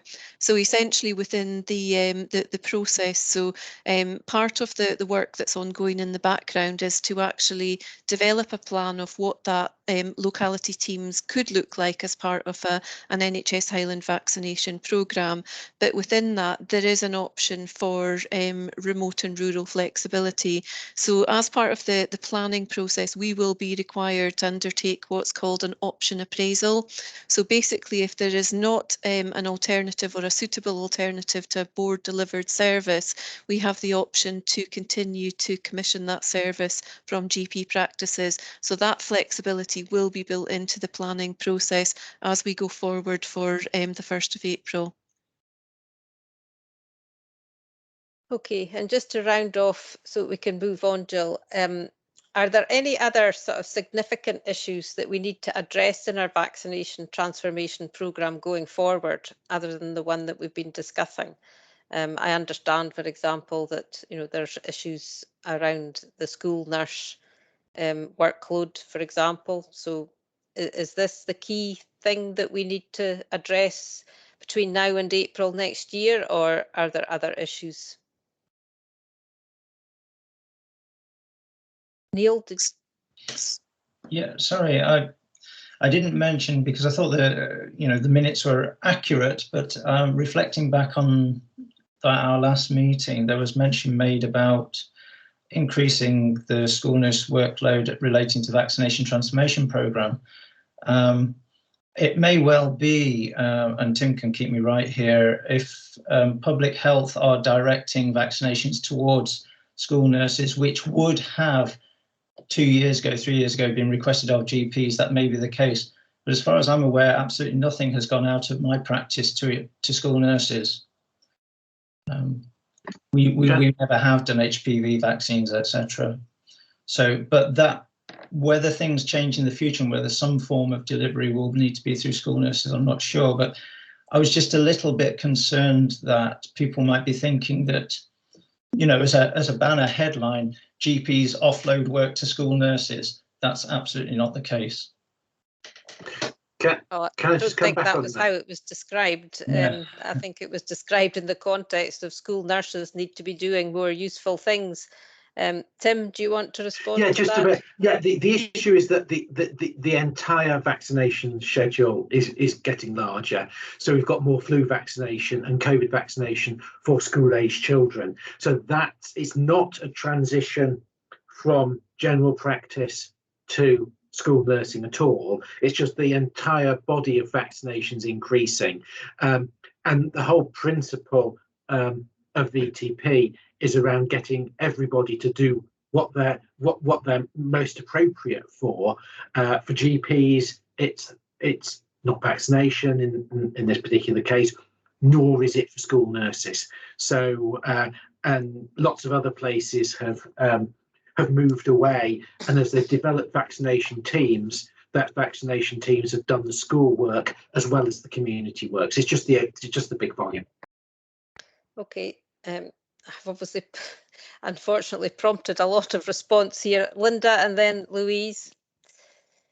Okay, you might not allow this one because it's not vaccinations, it's testing. Can I raise a question on that? Yep, okay, go ahead, Linda. Thanks, Anne. And that's about PCR tests and the vast distances that some folks are travelling. I'm thinking particularly across the northwest and things like that. I know the schools have access to PCR tests, and I'm wondering, could we, and I'm not looking for an answer today, but I'm raising it as a concern because it does mean people quite often who are not feeling terribly well travelling vast distances. So I'm wondering if there's something we could work on together to have them available more locally. Thanks. Quick answer, Anne? Yeah, so answer one is PCR tests are available to everybody through through the 119 courier service. So you can on the NHS Inform website or phone 119. What's not ideal about that is the time it takes. But they're available to people's homes, so they're delivered to the home and they're picked up. So that will do it, but it's not as quick as people would like. So that's the problem with that. What we're looking at is additional fire station service where the samples would potentially be available in the fire stations for people to collect, but it's not straightforward to fix that up for a variety of reasons I probably ought not to go into for time reasons. But part of it's just to say quickly, it's with the Scottish Fire and Rescue Service that needs to be negotiated. The PCR testing service is a UK government service, so we don't provide it, nor does Scottish government. It's UK government, so it's just that extra level. So people do have access. It just takes a little time through 119. Okay, but we're obviously still looking at ways to improve access at a local level, Linda. Louise, do you want to say something before we move on? I think Tim's largely covered what I was going to say anyway, in terms of that comprehensive relook at vaccinations moving forward. So I'll leave it to that. Okay, thanks very much. Okay, right. Well, thank you all for that. That was I think that was a thorough go at what is hopefully an unfortunate but improving situation. So thank you, Tim. We move on then to item 3.4, which is a presentation by Lorraine Cowie and Tara French about the development of NHS Highlands longer term strategy. And I'm delighted to introduce Lorraine and Tara. They are relatively new additions to our executive team, and we're very pleased to see them here today. So over to you. Is it Lorraine to kick off? Yes, thanks, Chair, and nice to meet everyone, for those I haven't met before, and apologies to those who have heard some of my presentation slides several times.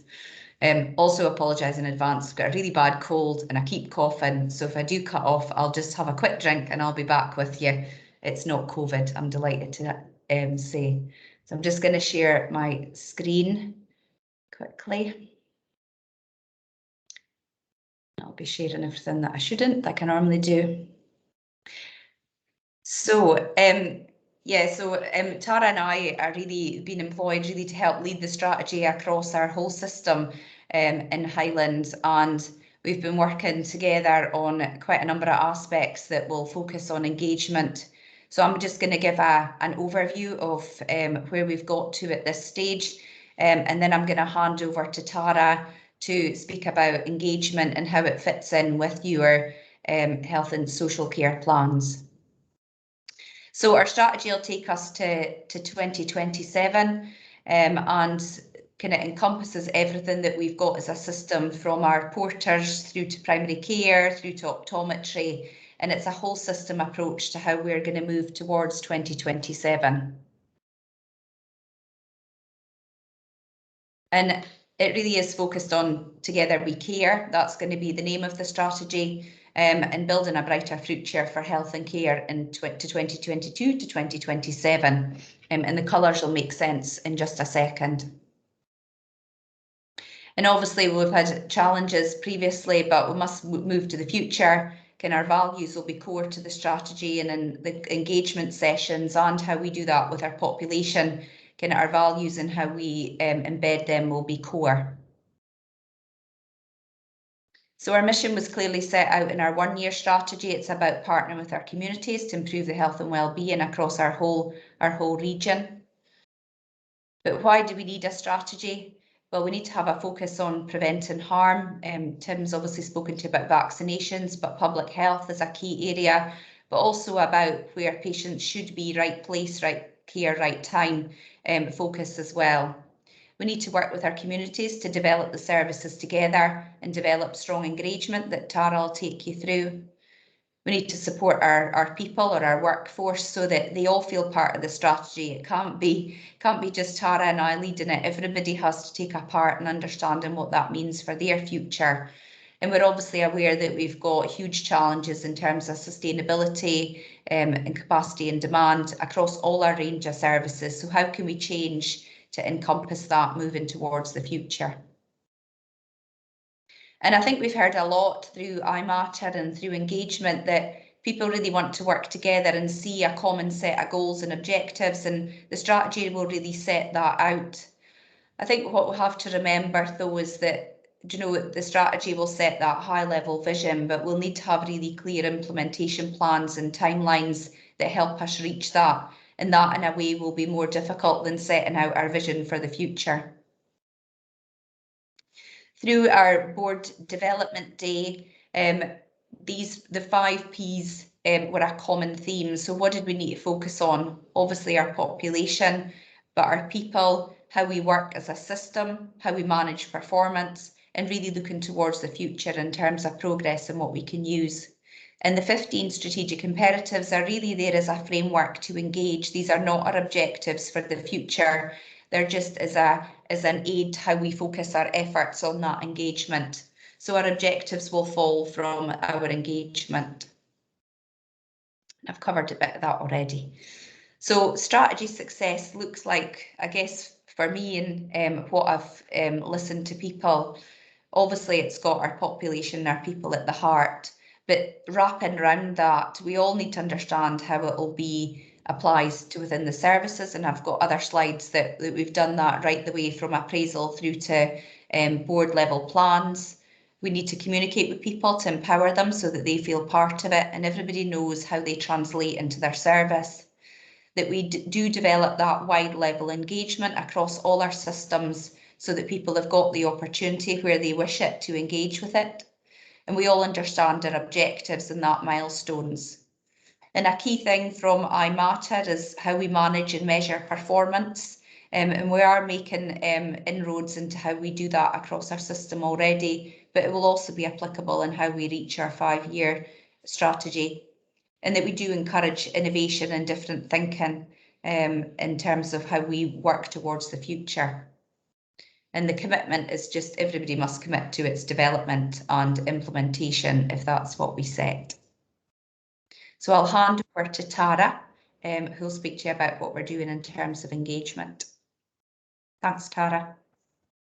Thanks, Lorraine. So in the next slide, I suppose it's just to mention the sort of synergies, if you like, within other strategic plans. So in particular, we are taking forward work on developing our strategic plan for adult social care. So throughout our engagement on our overall strategy, how do we use this as an opportunity to also inform our other plans in terms of how we implement and deliver the objectives that we develop in the strategy, and how do we use that as a way to guide and inform our future work, and also understand how we create value for everyone, for people who access different forms of support and services, and for our workforce and for our overall system. So really how we develop that performance and the way that we understand and evaluate what we do is going to be hugely important, given some of the challenges that we've been talking about earlier in this meeting. So just on the next slide, and I haven't included a lot of detail here because I'd rather just talk through it. It's around how we enable people to engage with the strategy and in developing that. And engagement is absolutely crucial. It's crucial that we do it across all the different groups that this strategy relates to. So looking at how we design that engagement carefully to ensure that we provide choice and options for how people can engage. So, you know, the different forms of engagement that we can provide, whether that's through surveys, through face-to-face opportunities, through online focus groups, is going to be crucial to make sure that we give opportunities to everyone. For example, people who may not be able to access things online. We have to be very mindful of that. So looking at how we can design our engagement with the different groups that we want to include as part of the developing the strategy is key. At the moment, we're shaping what our questions are around the strategy, because I think that's really important in shaping how we support people to think about the future, because that can sometimes be really difficult when you're starting from a blank page. So it's about how we shape the questions and how we design how we ask the questions is really important.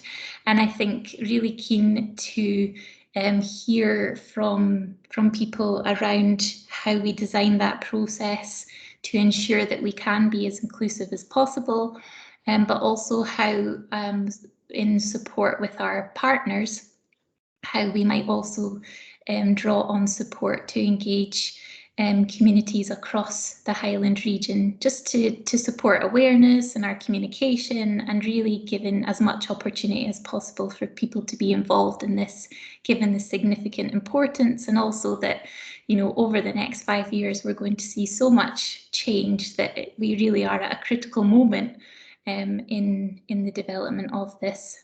So that's the kind of key points that I'd like to make at the moment. As I say, we are shaping those questions to ask people both about in relation to the strategic imperatives, but also in terms of how we actually shape the way that people access support, the way that people navigate support and services, and their experience of support and services. So that's all I'll say for the moment.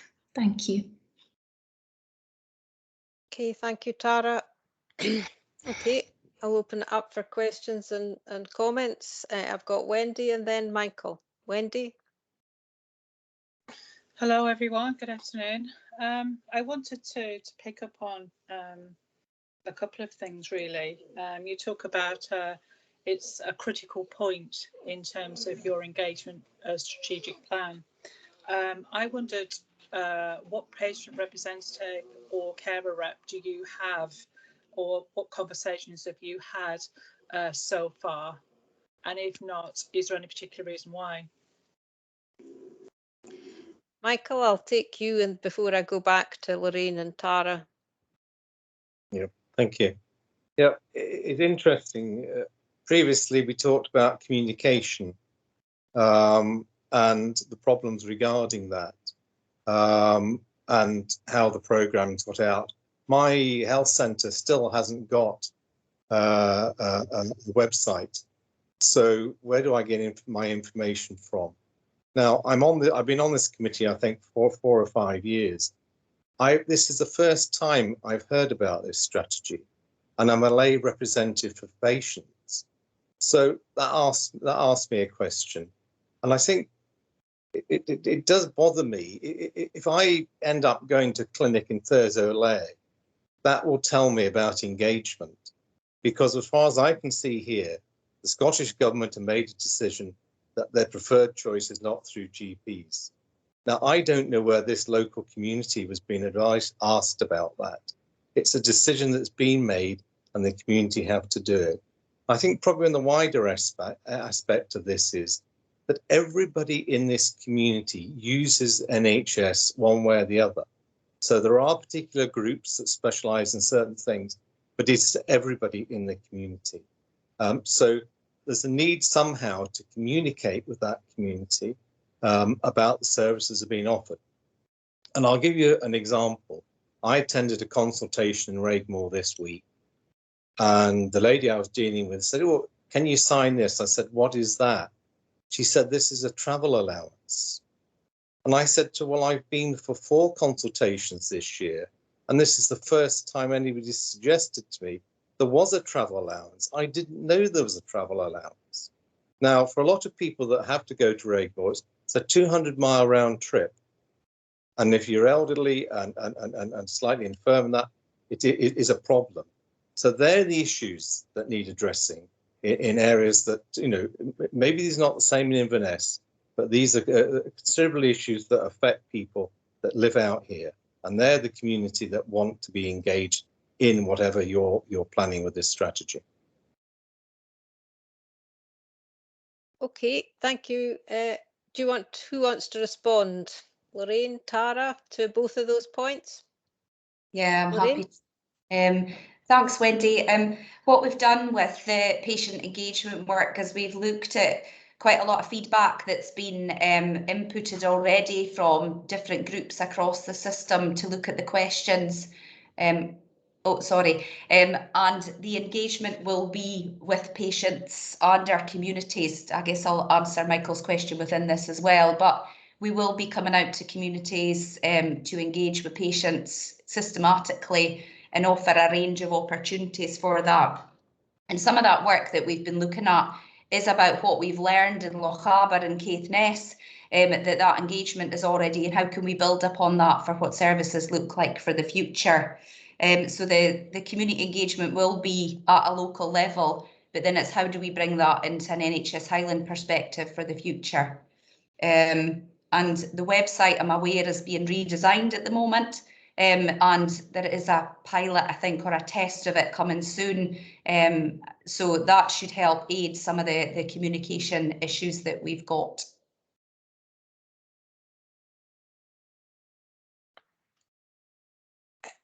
Would it be fair to say, Lorraine, that we're still at quite an early stage in this process? And could I also ask you, do you have any kind of reference group or contact, ongoing contact with users of our services regarding the engagement processes that we're going to use for this strategy? Yeah, and to answer that, I mean, Tara and I have just been in post for 8 weeks, so it is quite a new thing for our strategy development, and there's been huge progress made by both of us in that length of time. And as I say, Marie McElwraith, who's the patient engagement manager, has been working with the local patient engagement managers and her continued engagement with the public, so that we are learning from that and we are feeding back and using the groups. And we're also linking with the council as well in terms of how they use their citizens panels and engaging with High Life, for example. So there's going to be a map of this done so that everybody's very clear on how we're doing that. But it is early stages, Anne. So thank you for pointing that out. Okay, so I've got Louise. Yeah, I think you've largely covered what I was going to say, which was this isn't an end strategy. This is the start of the conversation about what the strategy should look like. So what Lorraine and Tara are presenting is something for us to talk about, rather than just come to the meeting and say we want to build up a strategy. We need something to actually talk to communities about. So this is the beginning of that conversation. We anticipate it's going to go on for some months, to the point where we will have a defined strategy agreed with all of our local communities in next year. That it's not about this being the strategy for the here and now. Okay, thanks, Louise. And I think I see Ian, wants to come in. Yeah, thanks, Anne. Just people will know that we've been involved in trying to develop an STS strategy, and we've tried to involve ourselves in a fair bit of engagement with communities around about that. I think that's been really interesting, and we've been trying to get people's opinion really, so they can direct the shape and of self-directed support going forward. And we've also used a reference group to try to help us with that regard, and included carers upon that. So yeah, I mean, I think it's really good that you're trying to partner with communities. I think that's great, and that's certainly the way ahead when we come to looking at services. And obviously, I mean, hearing what you're saying around about developing opportunities for all in terms of engagement, I think is really important, and one that we would support. I guess having that flexible approach and trying to get as many folk as possible engaged is great. I suppose my reflection would be being involved in the SDS strategy, that I think it's really a time that we try to develop some kind of more concrete conduits for carer and service user opinion to feed into decision making, to feed into how we in fora like this make decisions and shape our direction of travel going ahead. So I think we would all agree that we want to get service users and carers, I'm using my language of the world of adult social care here. I think that commitment really needs to be made, and I guess it really also needs to be backed up by some resource as well going forward, so people are recognised properly for the efforts that they're prepared to try to put in.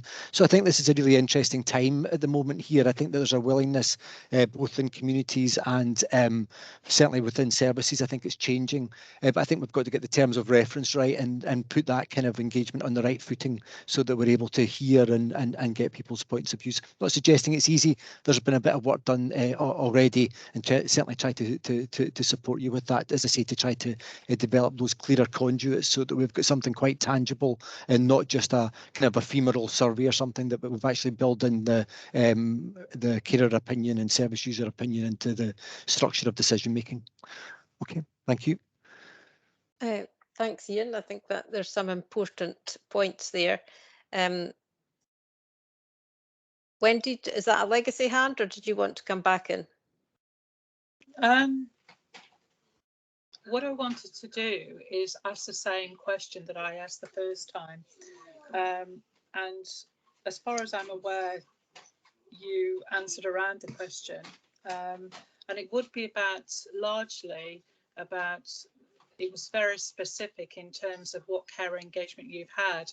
Now, I'm not sure whether it was Tara or whether it was Lorraine that touched upon what their plans are for engaging with the public and patient and carer reps. But as far as I'm aware, that hasn't happened yet. The other part of the question was specifically, what groups have you been talking to? Because I know that it's very early, and you haven't been working on it very long, but my understanding is that you haven't been in touch with any of the groups. Can you please clarify those 2 points? Lorraine and Tara? So you're right, it's very early and we've not engaged with any groups as yet. I've kept it quite high levels, but there is a detailed population engagement plan that we are working with Marie McElraith, Tara and I, and we've actually got a population engagement group at 4 o'clock today to speak about how we'll do that further, and the same applies to the workforce. So there will be, we'll be coming out to engage with lots of people, but it is at that early stage of engagement. I hope that answers your question.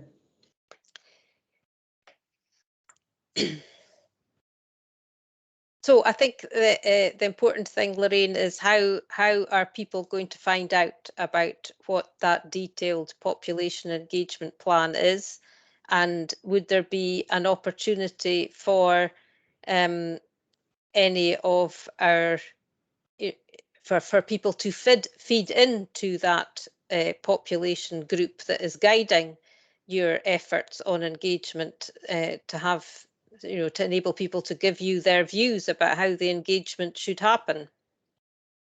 Yeah, we're totally open for that. Any volunteers we're happy to accept in terms of that space, and we will come out, and happy to share at a next meeting or a more detailed version of the population engagement plan and how that is shaping up, because there will be opportunities for face-to-face. EDG members are going out to engage. There'll be virtual opportunities, again, virtual face-to-face. We're hoping to have online engagement that people can feed in their thoughts, putting up notice boards so people can feed in. So we'll be giving people like a menu of opportunities to feed in, and where that is exactly what we'll be discussing at 4 o'clock today, or 4:30 in Tara's case, so that we can come out with that consolidated approach. Okay. So does anybody else want to ask any questions, or? So I think maybe well, I don't know. So if anybody here wants to find out a bit more about our plans for engagement around the strategy, or to offer to be involved in having discussions about how we might take that forward, Lorraine, should they contact yourself or Tara, or how would people go about offering to help you with that? Either of us, we're both very receptive to that. So whoever you've got contact details for, there's Tara. Tara can volunteer. Okay, so Tara's email is in the chat. And we'll maybe, I think that, well, I think you've got two very strong views there today, Lorraine, about themes that should be addressed in our strategy. From Michael, there's the issue about communication and how we communicate with our patients. And you mentioned our website, and we are very, you know, we are very conscious that our website is not great and, you know, needs to be significantly improved. So there's obviously a lot to do on that front. But I'd also like to, you know, particularly note Ian's comments about, and this is something that was noted from our last assurance report, that we don't as yet have, well, we're not where we need to be as regards having structures to involve people with lived experience of our services in our decision making. So there's two key themes that this committee would like to see addressed in our strategy moving forward. So there's an early starter for 10 for you to think about and to develop questions around for the later stages of the consultation process. Oh, Linda, do you want to say something before we move on, Linda? Thanks, Anne. I was very late to the table there. A third theme I would very much like to see, and that is addressing rurality, because it does matter and it does make a difference. So I would very much like to see that as a core part of the work. Thanks. Okay, there you are. So thanks very much, Lorraine and Tara. And we look forward to hearing the progress with the development, and obviously well, I've timetabled it in our work programme for March. I think if that looks like it would be a suitable timescale for considering any draft strategy. Okay, so thank you very much. So next up is Jill. Yeah, and our item on the primary care improvement plan. Thanks very much. I'm happy to talk you through the update. I've shared some slides in the papers for the meeting. I'll just talk through some headlines from that, and I'm happy to take any questions. Oh, wonderful! Someone's built it up in front of me. Fantastic. Thanks, Stephen. The next slide, please. Oh, it's not moving. Oh yeah, there it is. Wonderful. So just to reiterate for everybody, the primary care improvement plan is a nationally agreed contractual change between the Scottish Government and obviously the BMA about increasing capacity to support general practice. That was all wrapped up in a memorandum of understanding which came out with the new contract in 2018. Just recently, Scottish Government have issued an update to the Memorandum of Understanding, which they're calling MOU2. That was in September.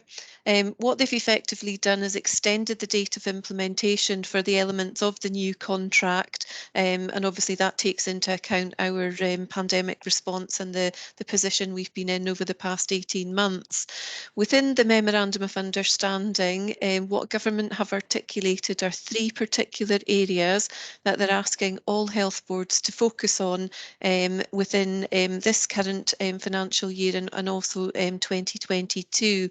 So those 3 elements are pharmacotherapy, which is quite well established within our area, vaccination transformation, which we've talked about in slight detail, and also community treatment and care.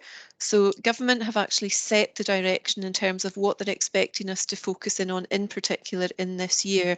So on the next slide, I'm just going to take you through the different work streams. Just to refresh everybody's memory, Each health board, those are the work streams that are contained within the new contract. What we did as a board was we went through and we allocated the total funding to each of the different work streams.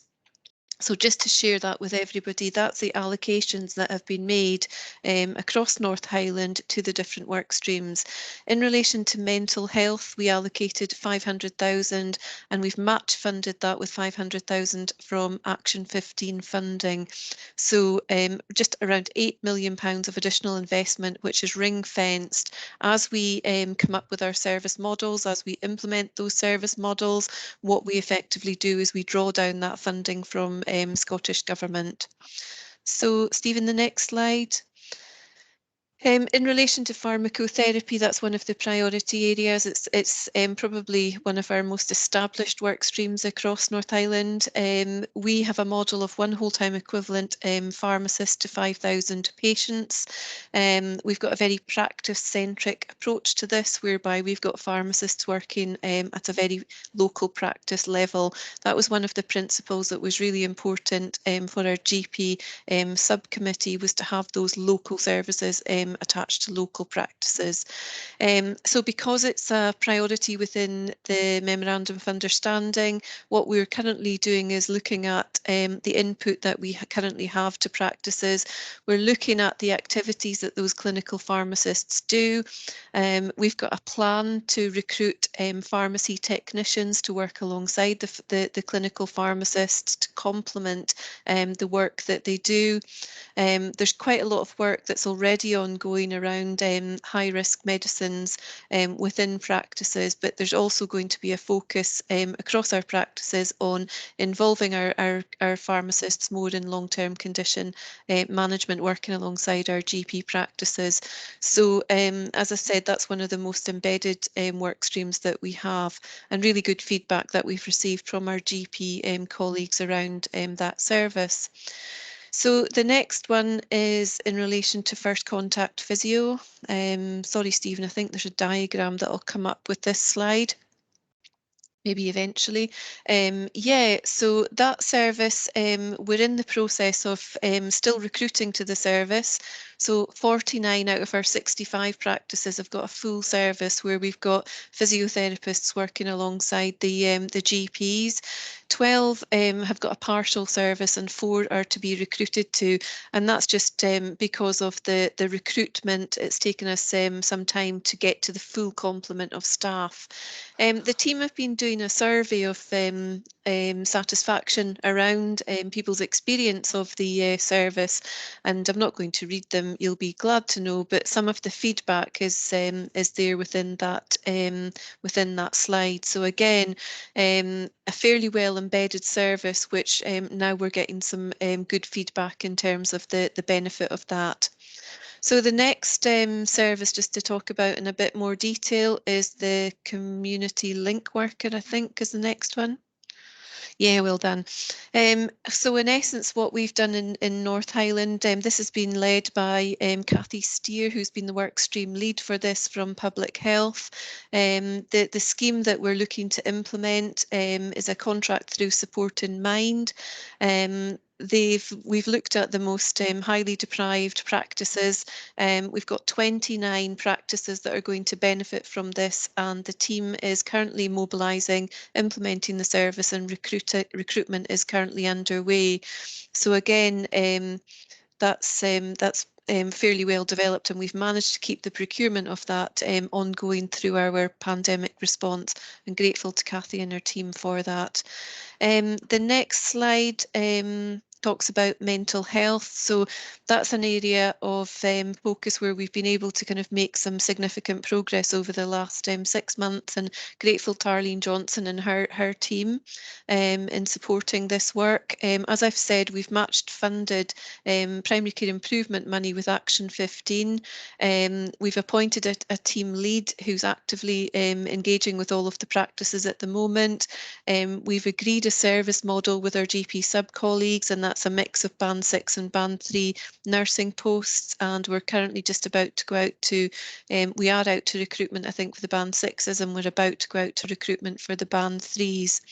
So again, really welcome addition to the multidisciplinary team will be these mental health teams working alongside the GP practices, and hopefully as this year progresses we'll see much more local representation as we build those local teams.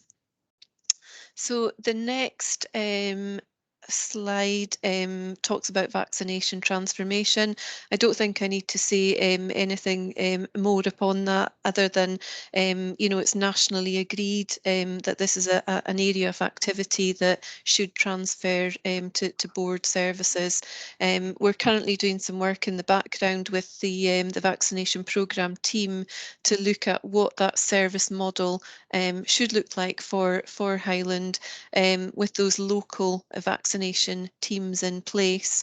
And again, we have to agree that model with our GP sub-colleagues, and we've got a bit of a time scale attached to that, because the expectation is that we have a plan that is ready for implementation from the 1st of April 2022. So the next slide essentially talks about the work that we need to progress and develop within the MOU2. So essentially, from a community care and treatment perspective, we've been asked by government to consider whether there's an opportunity to look at the vaccination teams and also look at community treatment as a resource that could potentially be combined. So again, we know that, you know, there's a huge amount of activity that takes place during our flu season and COVID booster season, but at other times in the year there's not so many demand or volume of vaccinations. So again, should we be looking at combining the resource that we've got attached to CTAC to the vaccination, and actually, you know, get more for our money if we join it up? So that's a piece of work that we need to develop. I think what we have to do is look at what is the model for the local vaccination teams, and then consider whether the community care and treatment can actually be combined with that. And then the other work stream is around urgent care, and that's not something we have yet prioritised in North Highland. We are waiting for further direction from Scottish Government around this. There's currently the ongoing national redesign of urgent care, and I think we have to take account of what's going on with that larger scale redesign in relation to what we do with this work stream. So I think that's everything, and I hope that gives you a flavour of what we're currently working on, and I'm happy to field any questions. Okay, thanks very much, Jill, for that run through. Does anybody have any questions they'd like to ask Jill? Could you? Sorry, Jill, could you maybe stop sharing your screen?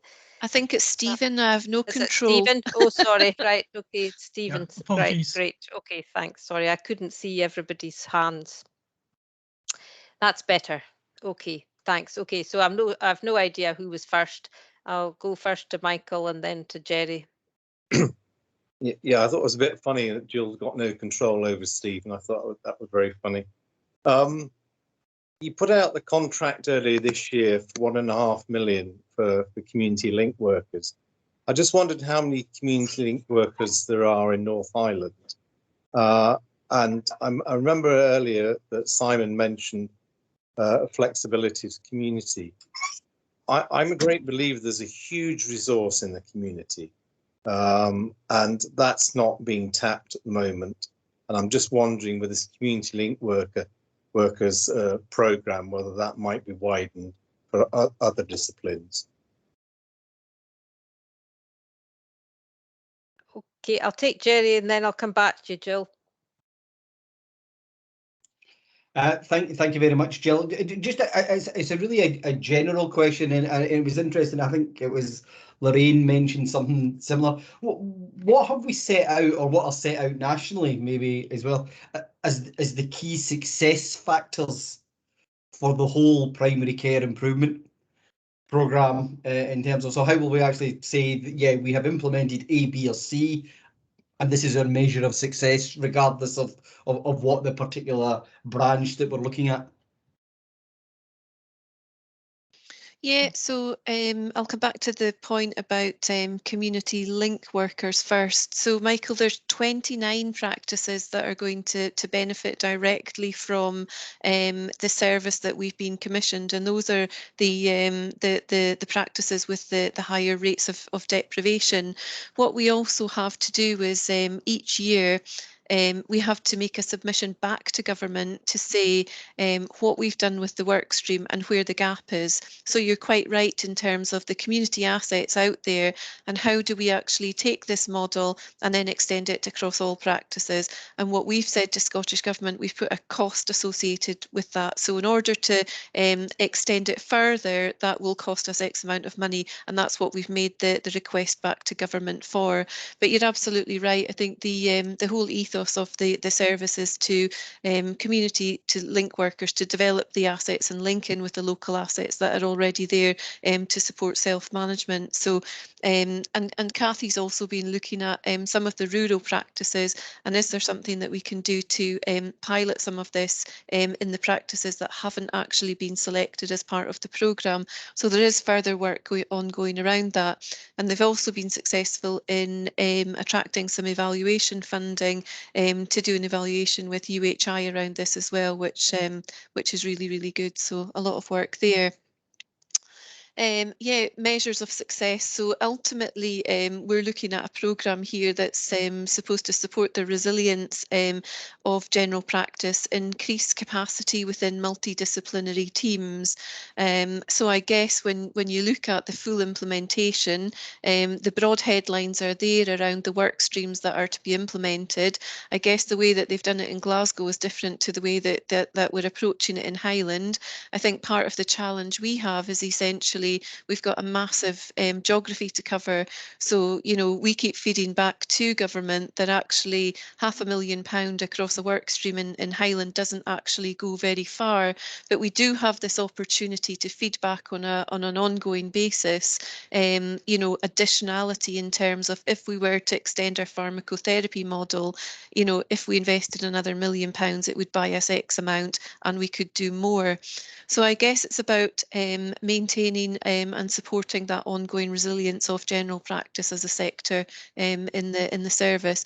There is a national evaluation programme. There's a national team which we link into as well. So I guess part of the government's challenge is that, you know, if all of the 14 different boards were all doing 14 different things potentially, and how do you measure the kind of impact of what we've done in North Highland? Is that better than what they've done in some of the other areas, and vice versa?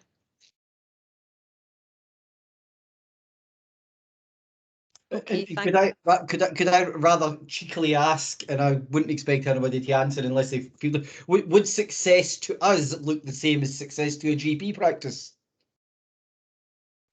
I think some of the benefits, you know, so some of the benefits, I guess, if I take the physiotherapy, so practice-based physiotherapists, so you know, rather than book a GP appointment, what you can do is you'll probably get a physiotherapy appointment rather than see the GP and then get referred on. But I know Neil's got his hand up and he's going to come in with much more eloquent examples than I've just given you, Terry. Okay, I've got Neil and then I've got Paul Davidson. Well, essentially, Jerry, to answer you, some things you're going to see straight away, as Jill said, immediate or sooner access to physio. Sure. What you're not going to see, but is going to happen, is that I'm going to have more time to go see your mum. More time to help sort her out. And that's what it's about. That's the bottom line, is to give general practitioners more time to do things like that. The complicated stuff, which is going to expand as A, the population changes, the demographic, and B, we try to keep more people at home.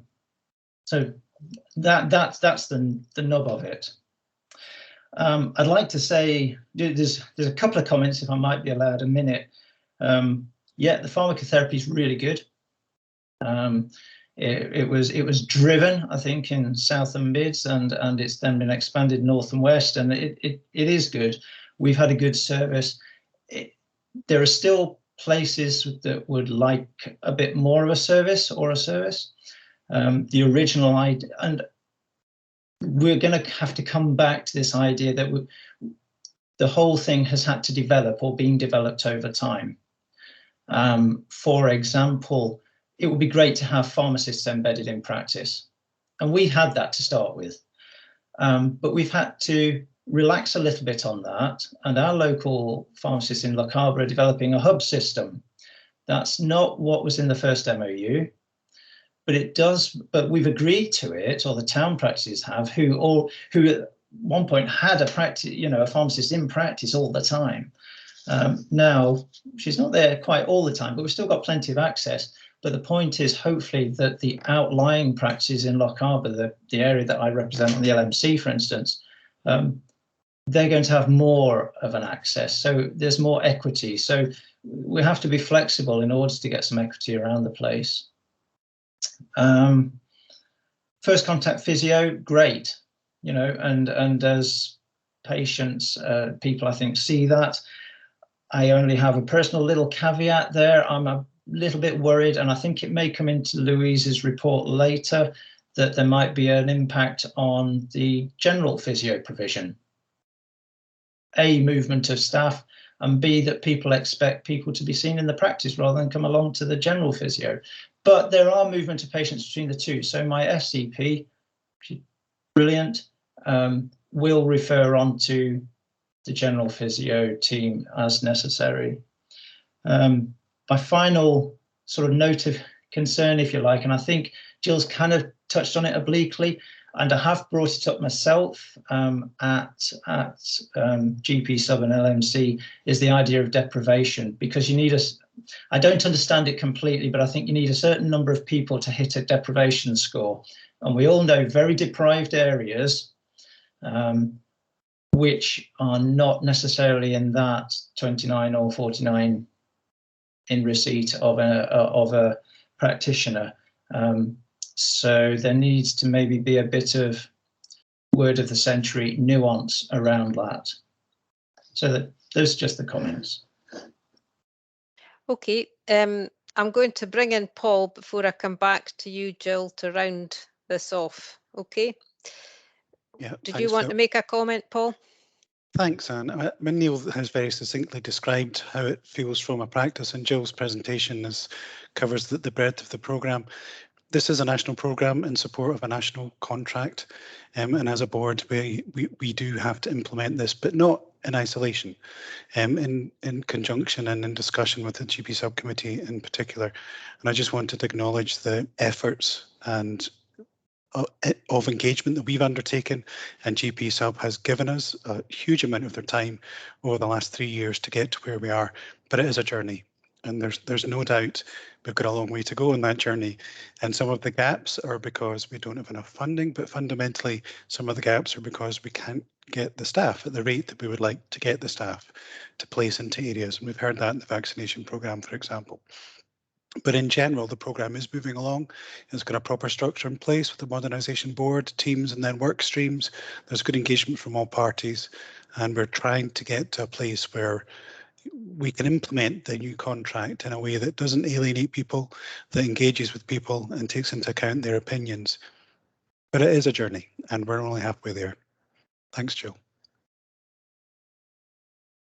Okay, thanks, Paul. So, Jill, if you want to make any sort of,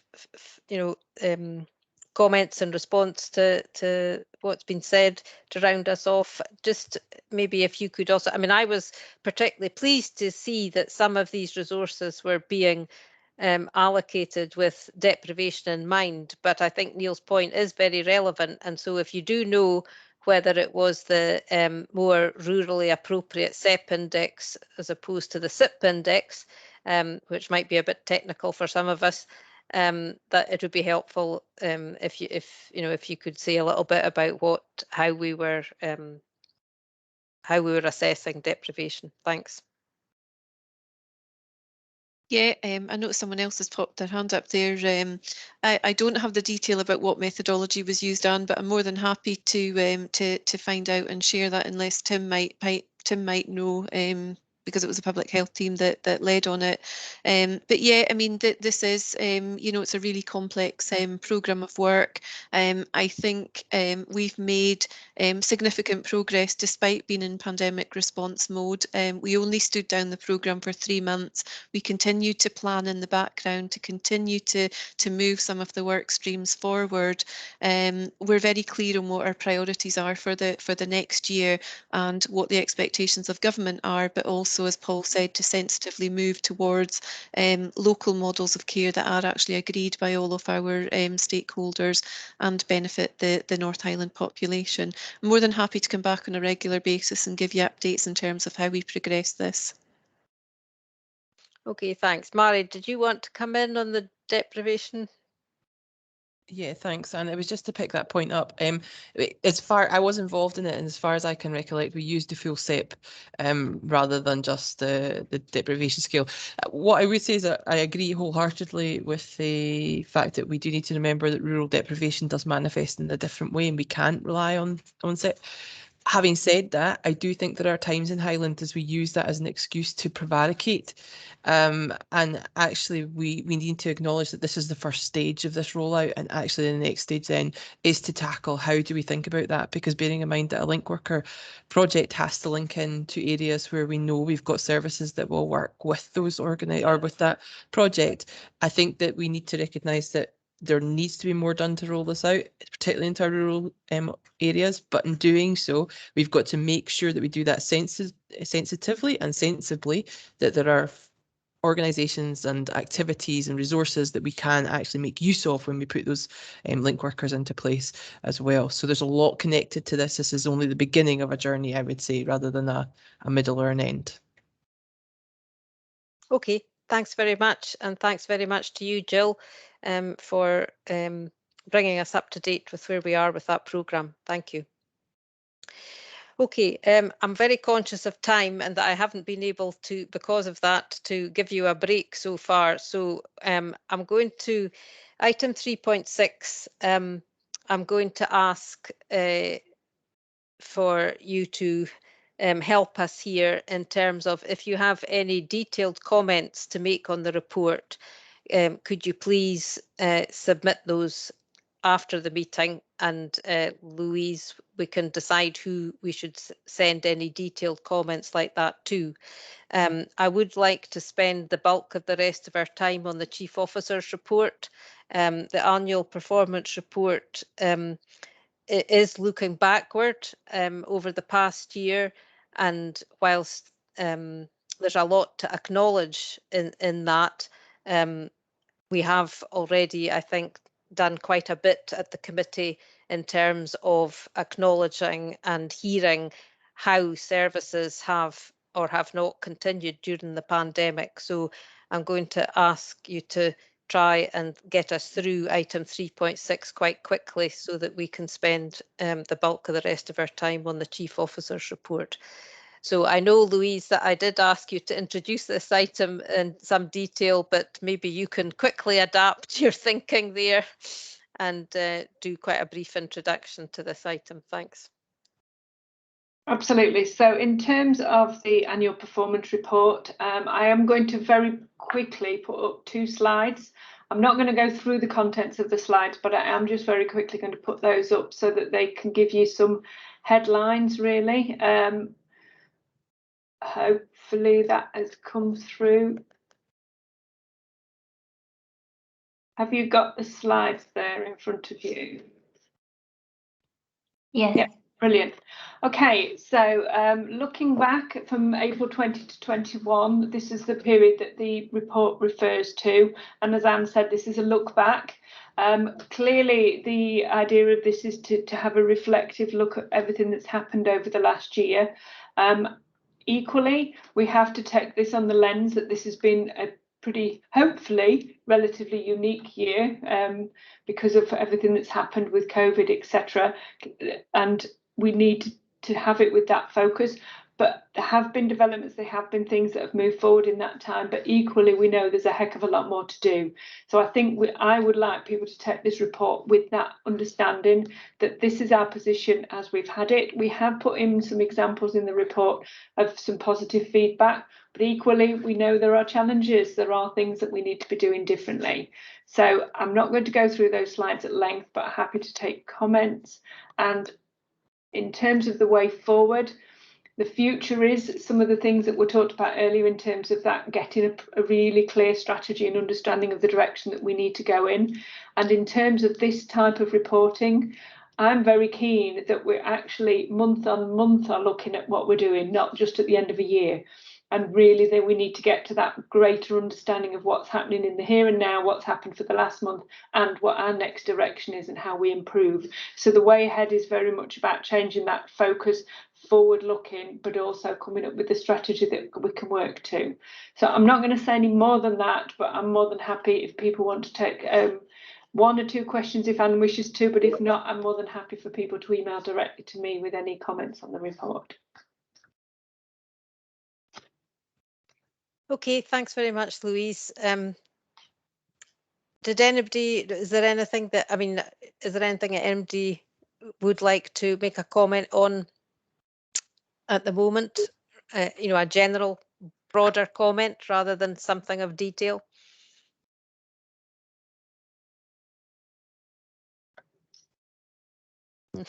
I've probably silenced you all, sorry about that. I mean, I think it's obviously the content is what's important, but we are going to continue to work on, there's quite a lot of tidying up still needed in that document before it is formally submitted. So it's just to mention that we will continue to work on that. No? Don't see any hands up. Okay then. Well, thank you very much to all those that were involved in pulling the report together, and I absolutely agree with Louise that the key thing that we need to do is to is to improve from committee to committee how we're looking at where we're at, and I'm hoping that for the January committee we will be reintroducing a report which provides some overall data looking at the performance of our services, which we haven't been able to have for some time, of course, due to the pandemic. Okay, so Louise, do you want to introduce your Chief Officer's report? Yeah, absolutely. And again, I'm going to do this fairly briefly so that we'll give people opportunities to comment, because otherwise there won't be much chance. So just some couple of things to highlight, really. You will see on the front page there is talk about a mental health development plan. We are doing a great deal of work in mental health. We've got a team wrapped around supporting the team there because it is such a challenging time right now. So more than happy to come back and talk about that at more length, but just to be aware that there is some dedicated work going in mental health. The third sector project funding work has completed. Just wanted to update on a couple of things in that there was some of the unsuccessful folk have come back to us about where we've got to with the process, and we have revisited appropriate routes for funding. So we are working with some of those bidders that weren't successful. So it's just to give that assurance, because I think there's some people that are aware of some of those people that have previously been funded that haven't been on this occasion. We are looking at that to try and support those services. On page 2, there's an update on the project. Just to mention Caithness and Loch Arbor in particular, the initial agreements have gone into the Scottish Government for submission for the 2 projects in those areas, and we will feed back at later meetings as how that's gone. But we may also want to come back and talk about the models that have gone in so that we can have much more of an understanding of what that might mean for the future in Highland. You will see quite a lot of detail in there about adult social care. Simon's already mentioned the financial position, so I won't go into that. Care homes and care at home are big pressures for us right now. Again, we've talked at length about those, so I'm not going to go into it unless anybody has any questions. And I think the only other one I just wanted to mention, sorry, I will get the page in a moment, is just in terms of the increase in adult support and protection that you will see there. There has been quite a significant increase, which in some ways is usually concerning, but equally the fact that we are identifying things that we need to follow up on, we need to look at and we need to be assured about is positive in its own right, although I totally appreciate the numbers are significantly higher than they have been previously. So those are the points I wanted to bring up. Happy for myself and the team to take any questions or comments. Okay, thanks, Louise. So who would like to ask any questions about Louise's report? We've got a quarter of an hour left, full 15 minutes, because the last items won't take very long. So Philip? Yeah, thanks. Just in terms of the third sector, Louise, I was quite struck with the amount of applications we had and the fact that there were 14 successful out of those 50, which clearly there's some services which won't be funded. And I just wonder if there's a theme surrounding unsuccessful applications. And you did mention that the successful ones related to the priorities, which is fine. I just wondered if there's a wider theme about those that are unsuccessful. And on that, there was mention that some of the larger, more professional kind of bodies who have prepared applications were more successful. And I just wonder if there's an issue there, and if that's more about them being good at the process and the mechanism for getting the money rather than the need is catered for. So I think there's a couple of things here that stood out to me, and one was, as I say, the themes that surround the unsuccessful, as well as is the process entirely fit for what we're hoping to achieve in terms of the services that we look to provide.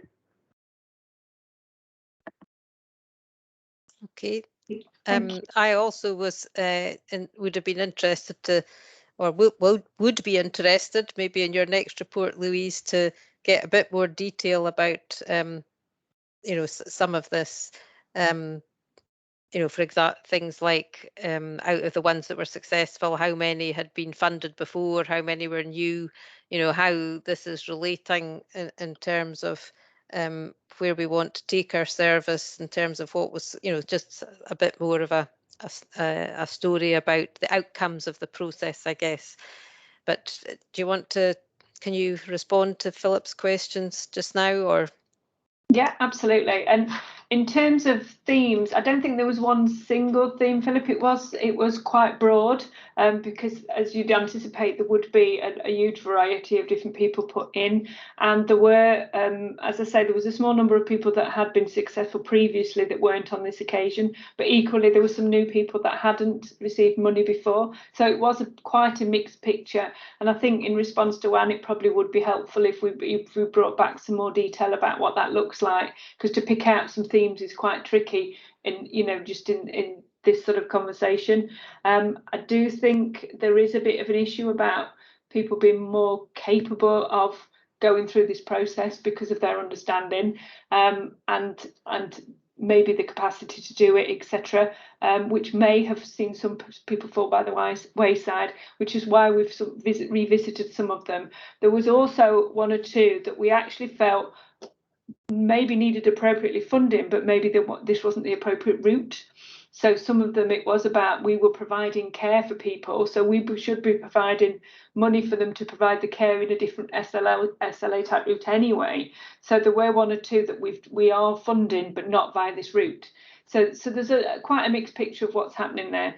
And in terms of bidding process, this had been worked up over a lengthy time with a really considered group of people making a decision how we did it. However, saying that, I do think as part of the strategy work that Lorraine and Tara were talking about earlier, we need to get a really comprehensive picture about what the future should look like for our third sector work, because I equally think there's something unsatisfactory about people, because people will be, this money's for 3 years, people will be employed through that money for 3 years, and then at the end of the 3 years they potentially could lose the money, and there's that lack of certainty, and we wouldn't like it for our own staff either. So I think there is something to look about our strategic direction and our partners in this, rather than the way we currently fund. So absolutely, I think this is what we needed to do on this occasion because the funding had come to an end, but I think there is a different direction that we need to take going forward.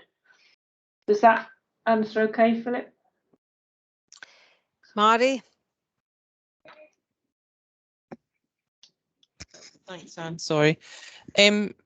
Yeah, I suppose that I would just add, we were involved in the process and things like that. I think the process has developed really nicely. I think there are some issues around actually organisations who've historically received funding getting themselves ready to be able to cope with a developing funding process when they're used to a recurring relationship. I think that's appropriate though, because organisations themselves need to be able to keep up with those expectations around the funding market.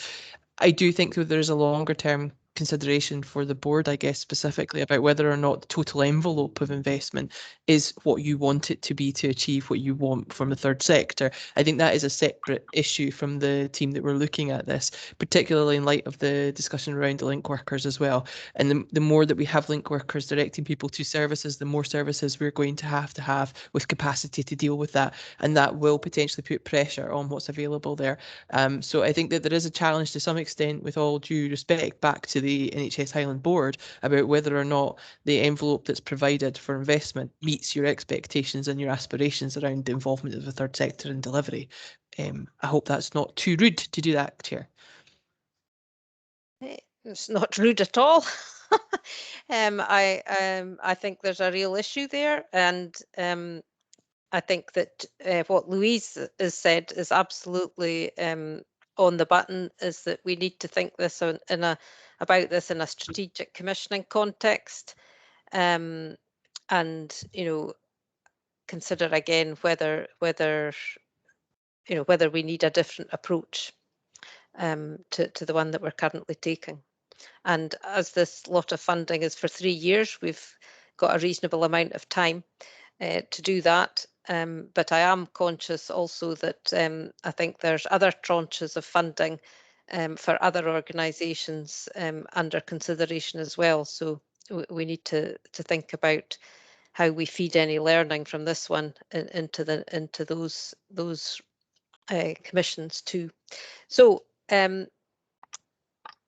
Jerry. Thank you, Anne. I mean, I probably first of all just put a comment in. I think it is important just to follow up what Louise said there. And I think it's about changing the narrative and the language away from into a strategic commissioning process rather than a bidding process. Bidding just has that connotation to it. But commissioning is actually setting a level of outcome that we seek to achieve, and then hopefully putting the resource in to support that. But a few areas I would be grateful to get some thoughts on. I've got 3 questions, and I'll go through all 3 of them, and I think they're all featuring somewhere or another in the media, in the news at the moment. I just wondered how we are able to, if indeed we are, assess the impact that COVID has had on carers to date, and if that's now beginning to manifest itself in some way, because I think it must do. Linked to that is the respite and the daycare services, and I wonder if it's possible to estimate what sort of percentage of the services we're now up and running about. I know we make the comments about standalone services, but I don't have any knowledge of whether that represents 1% or 99% of the services. And the other one, and I saw something in the media releases this morning, if we're considering changing an individual's care package in some way, how do we involve the individual and or their carer in that discussion? I think I saw something this morning that said I'll take this at face value, that some patients down in Argyll and Bute had received letters saying that there's potentially going to be changes to their packages in the future, and I just wonder if that's something we are thinking about, and we probably are, but it's actually more important how would we go about the process of involvement, engagement with the individuals. So sorry, a lot in there, Anne, I'm being rather greedy. No, that's fine, because you've wrapped up some of my questions too. So so who would you like to respond to that, Louise? Okay, if I respond to the last bit first, and then I'll ask the team to come in. In terms of the change in care, we have actually done that in a small number of cases, Jerry, where we've had to write and say we will be exploring the potential because of necessity. So where we've had care providers fall over, if you want a better word, because they've just had recruitment challenges, we've had to write and say we will be having to revisit, but equally we've said that we will be in touch with you to have that conversation. The difficulty is the conversation isn't necessarily an equal one at times, because they may well say we wanted to continue unchanged, and we may not be able to do that. So it is a very difficult one to deal with, and we have had to do that. But I think it's important about us being open about that and saying that's what we're doing. That's why we're having the conversation. It's not through want of choice to be saying this, and it is also about looking at everything possible we can do, because we know that has an impact. People aren't getting a service just for the fun of it, they're getting it because they need it. So absolutely, we're very mindful that we're having to do that on occasions, but we're trying to do it in a sensitive way and to provide as much as we can as a substitute or an alternative. So yeah, so that's the latter bit. Ian's camera's gone on, so I think Ian may well want to come in on some of that as well, and possibly I'll bring in Arlene in terms of day centres as well. So Ian. Okay, thanks, Louise. I was going to come in with a different point, but yeah, in terms of the carers thing, Jerry, I mean, I think that all the information we're getting, and I don't know we've got it in, like research form, but anecdotally through surveys, speaking to carers, speaking to professionals who are speaking to carers, is that the impact of COVID has been long lasting and it's been profound in terms of carers. So I think we know that. I think that we're finding that they're in a really difficult set of circumstances. My guess is that you're right, that standalone respite services make up a very small fraction. I don't know the percentage, but very much the minority of what would have been traditional respite options for others. So it's very much cut back. We got some extra money coming from the government, and we've tried to leverage that in terms of different options for carers. So we're trying to be streamlined as possible and offering direct payment and SDS option 1 to carers to be able to come up with an alternative break. But I don't think the pressure's off for carers. I think it's still very much on, and I think it's a kind of cumulative effect for them. So as much as possible, the routes that we've got, and I was saying earlier, the routes aren't as strong as they should be, are still telling us that carers are under a great deal of stress, and we're trying to lever in any help and trying to, as much as possible, get rid of the red tape that we usually manage to create inadvertently or otherwise, to try to get that resource at their disposal as quickly and as flexibly as possible. Because what we're told, and again, very clearly, is if you're going to give us resource, please don't put lots of rules around it. Let us use it flexibly to get the outcomes that we want. So yeah, a long way to go yet, I think, is the answer. I don't know if that quite covered all the points, but Thanks. Thank you, Ian. And Arlene, did you want to just briefly come in on day centre? Yeah, so for day centres for adults with learning disabilities, from our in-house building-based day services that they have, it's a difficult one because we didn't close. The staff moved and provided something different to people in community services, and people kind of can get quite, it's that kind of age-old tension between if they're not attending the service, they're not getting support, but actually people are getting support in a variety of different ways. But all of our building-based day services have opened. They were never actually closed. There was always people going into them in very small numbers, and it wasn't something we talked about loudly, but we were supporting those individuals who were in crisis, or we had concerns around about adult support and protection, for example, that were in there. So they are all accepting people through the front door, if you want to say that, but it's a very different model than it was before. But the people, I would suggest that for the vast majority of people, the number of hours of support that they had has been replicated in a different way, and we've picked up that support with the support sector so that they're providing it. So lots of people, for example, would have had some support in the morning from Key, and then they would go off to the day centre. Now what we've done is we've extended the support from Key in order that it's over that period of time, but they're not going out, they're going to the shops instead of coming into a day centre where they would potter about and do all sorts of things, because obviously you've still got 2 metre distancing in place in day centres. and people are changing over what people want over the last 18 months has changed from where they were before, and lots of people are just not interested in coming back to that now. Actually, they're really enjoying the one-to-one support that they're getting.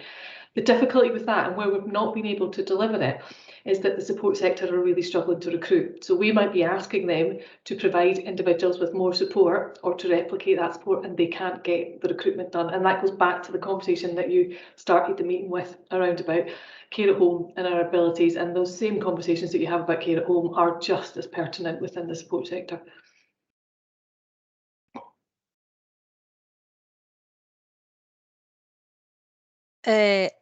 Okay, can I just ask Arlene on those points? I mean, are we able, do we collect, can we draw together, thinking ahead to the report that we're hoping to receive in January, quite detailed information about what you've been describing? So, would we be able to tell the committee, well, X number of people are getting 75% of their previous hours, or Y number of people are attending, for 50% of the time that they, as detailed as that. I think that, do we have that kind of level of information about about the current picture? There's quite a lot of national sort of press and attention on this at the moment. National surveys coming out with statements about the difficulties that people with learning disabilities and their families are facing. And I suppose I'm just wondering, how much do we, how much detail do we really know, or can we really pull together to give us an accurate picture of the impact on our population? And it's a difficult one, Anne, I think, because the difficulty is that what people want to know is how many hours do people spend in a day centre. That doesn't actually reflect on what their quality of life is as to whether they're in the day centre or not, because they're actually receiving support differently at home. But when it becomes about buildings, and so we can pull together what the data is, kind of how many hours people spent in the building beforehand, how many hours they spend now. But actually that doesn't tell you anything. It just tells you how many hours there are. That's different. What we could, and it's probably, we could collect, and we can collect the population data and show you how many hours of support each individual has got, but that doesn't necessarily pick up what the unmet need is. So some people will require 24-hour support and some people will require 2 in order to have a good quality of life. And that is where I think the difficulty is. But we can get you, what we'll do for that next meeting is we'll gather some of the data. We'll make sure that it's clear there's a narrative behind it around what it actually means, so that when you're looking at it, that it's not misinterpreted to mean certain things. And one of the things you asked for the next meeting was around feedback from individuals about people's experience of the support that they've received through the pandemic and where they're at now, and we'll have that information for you there. Which, okay, that's great. I mean, I mean that was just one example. I mean, really, the sort of broader point I suppose I was getting at is that for the, this is all about providing the committee with assurance about the impact of our services on the population, and it would be good to not just have the narrative about what the situation is, but to actually have some data, whether that's from users and carers themselves or whether it's from our data collection processes, as evidence to back up the narrative that goes along with that, about so that we can be assured